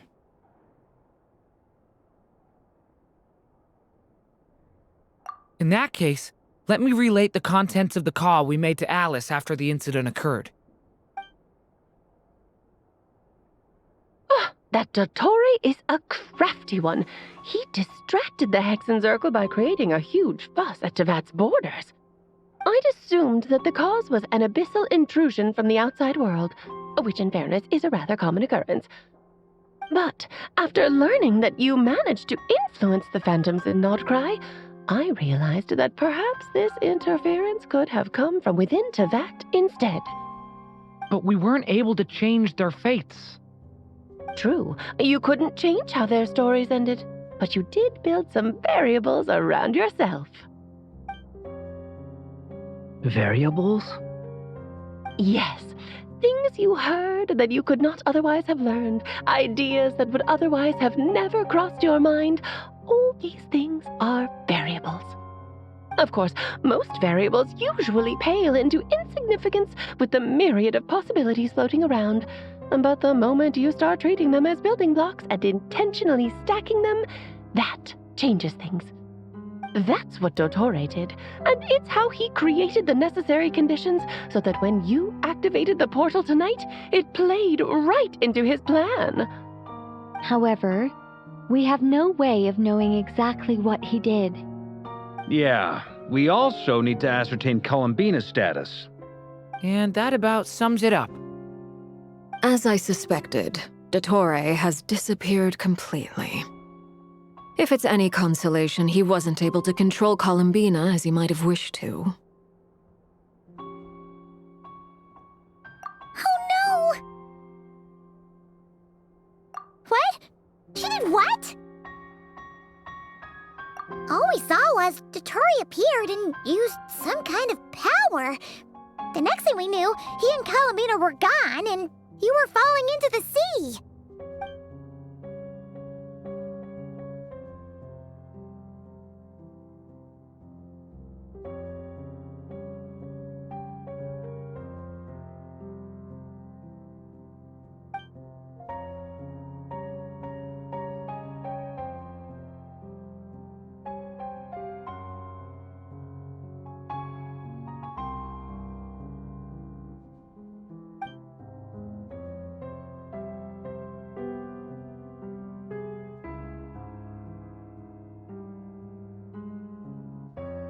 So, Columbina intentionally opened the Moon Gate and escaped into the same mysterious world as Rerir and Thalindis. Sounds like bad news.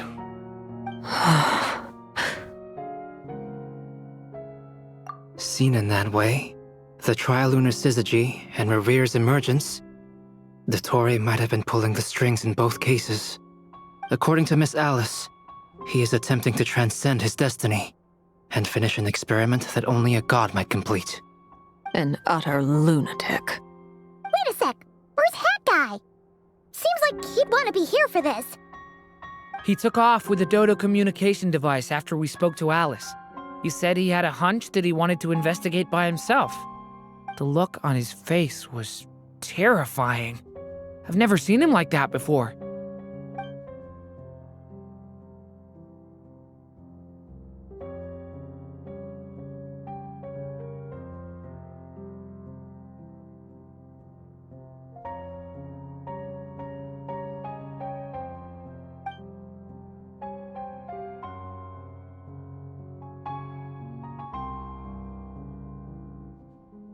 I'm back. Hat Guy! I went to look for the Hyperborean phantoms again. I think I've gotten to the bottom of it. I got them to talk to Nicole on the other end of the communications line. Turns out, the history they describe is different from how Nicole remembers it. Really? But how? Surely Nicole can't have been wrong. Because the phantoms are the ones who are deceived. They speak of a savior who appeared in their history. One who never should have existed. This savior promised to create a new moon within the false sky, and even bring back their moon goddesses. Foolishly, they believed in him, and told him everything he wanted to know about the moons. It's obvious that this was Dottoro's doing. Now you mention it, the first time we entered the Hyperborean ruins, we heard the phantoms discussing their history, and I remember Nicole commenting that something sounded a little strange. But Dottori shouldn't have been able to get in there in the first place. He didn't. Nicole said that this was an anomalous state triggered by disruptions in the causal connections between phantoms from the same era. The variables that Dottori put in place were substantial enough that they even affected phantoms that he never met. So it's not that their memories were unclear. They'd been tampered with. That's exactly the possibility Dottori was trying to manufacture. He turned these variables into knowledge and engineered the situation so all that knowledge would fall into his hands. Then, he harnessed that knowledge on Moon Prayer Night to truly create a false moon. How is that even possible? To be precise, he exploited a weakness in the way the spell works. The spell senses Kuvaki to detect the moon's location. So, as long as the false moon more strongly resembled the moon than the frost moon beyond the skies, the gate would teleport Columbina to the false moon's location. In other words, to Dottoro's side. Once he had her under control, the teleportation spell remained active, and he manipulated her power to seize both moon marrows. At that moment, the moon marrows disappeared right before our eyes. It was already too late, even as we were leaving the ruins. By then, Dottore had already amassed the power of all 3 moons. So, where does that leave us? What do we do now? I'd certainly like to know what Her Majesty thinks, now that the concerns I expressed to her have come to pass. But we cannot simply sit and wait for her to decide the matter. And in any case, it is not the Fatui Harbinger Damselette who sees us as her friends, but rather Columbina Hyposelenia. If, even in such extreme circumstances, Her Majesty will not lift the prohibition on Harbingers drawing steel against one another, then I will do as my heart demands. I will fight as Peruware instead. Oh, Arlecchino! Time is short, so I'll make the first move.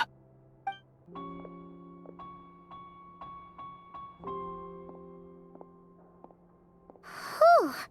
Even Arlecchino seems to be losing her cool now.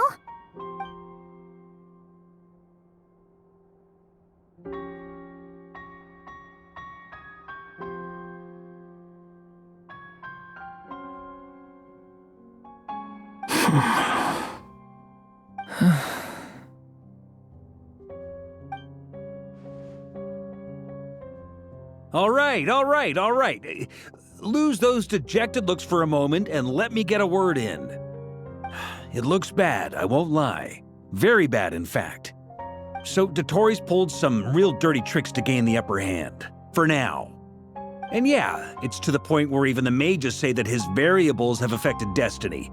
I'm not so sure, though. Many have told me that Tevat's destiny is fixed, and that does appear to be the case. Well, what makes Dottori so sure he'll be the exception? And since he was able to stack these variables up, who's to say we can't do the same? You of all people should not be discouraged, traveler from afar. This isn't over yet. And you're not alone in that. Everyone here does, whether they've spoken thus far or not. But none of us are the type to sit back and wait for the sun to shine again. That's exactly how a knight should roll. If they knock you down, you get back up and get back in it. Don't forget, Honorary Knight, you're a legitimate member of Mondstadt too. Vark is right. This is far from over. Dottori's already way overdue a butt-kicking given his past shenanigans. And after this, he's earned himself a double dose. That's what I'm talking about. How's everyone else feeling? I'll use Kuvaki to investigate Columbina's whereabouts. I am not ready to give up either. Leave the intel gathering to me. Whatever happens within Nodcry's borders, when the Curatorium of Secrets wants to be in the know, we always find a way. Aino and I will do all we can to support you. We will attempt to reverse engineer Dotori's actions and seek a breakthrough that way. Alice and Nicole are busy dealing with an emergency at Tevat's borders, so they can't return just yet. But they're both very angry about this. They've asked Albedo and me to act on the Hexen Circle's behalf and do everything in our power to fight back against Dotori. Are you ready then?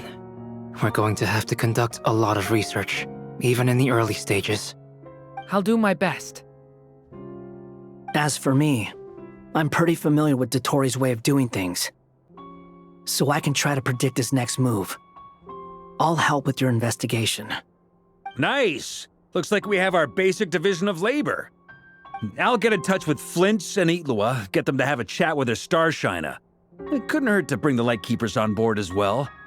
At the same time, I'll pass on instructions to the Knights present in Nodcry to assist the Lightkeepers and other organizations in ensuring the safety of those living here. Yeah! We'll show him! That's it then. Good luck, everyone.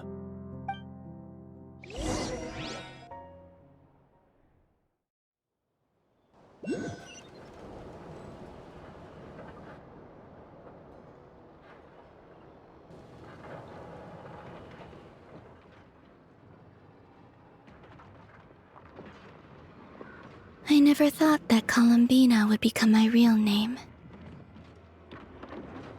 It went from being a Fatui code name to something my friends call me.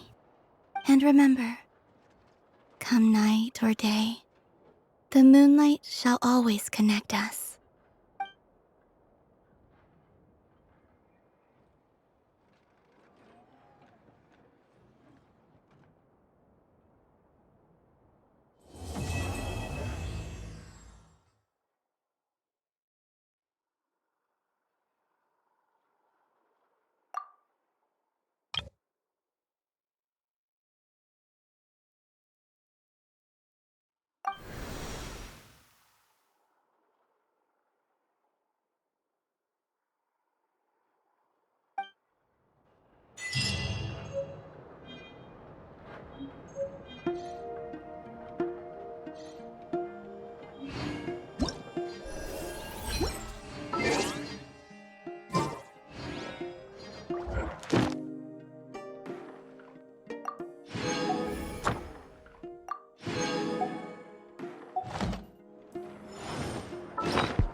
sad that it'd be like...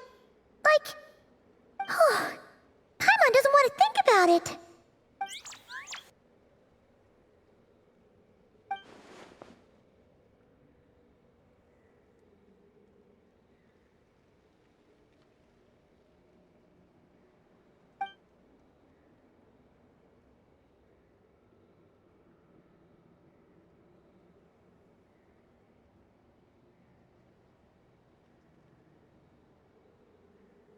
I haven't given up yet. Columbina, all of her friends, none of them would ever just give up like this. Give us a little more time. I can't promise anything, but I'll do everything I can.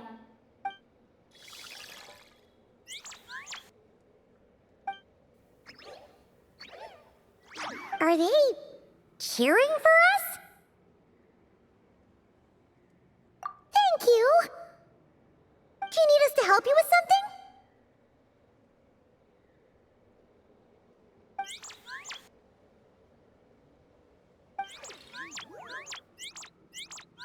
This Kohenki. Paimon thinks she looks a little flustered. Why don't you play something?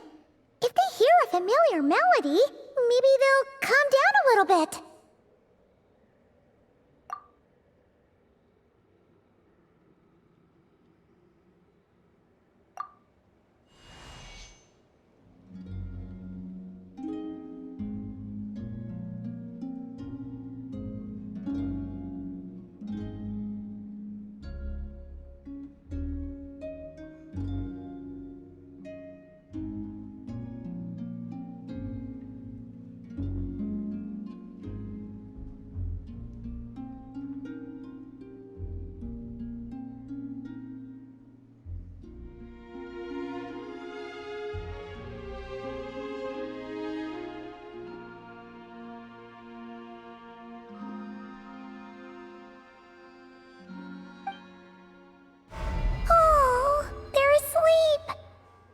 Like they haven't had a good rest in a long time. Shh, let's leave.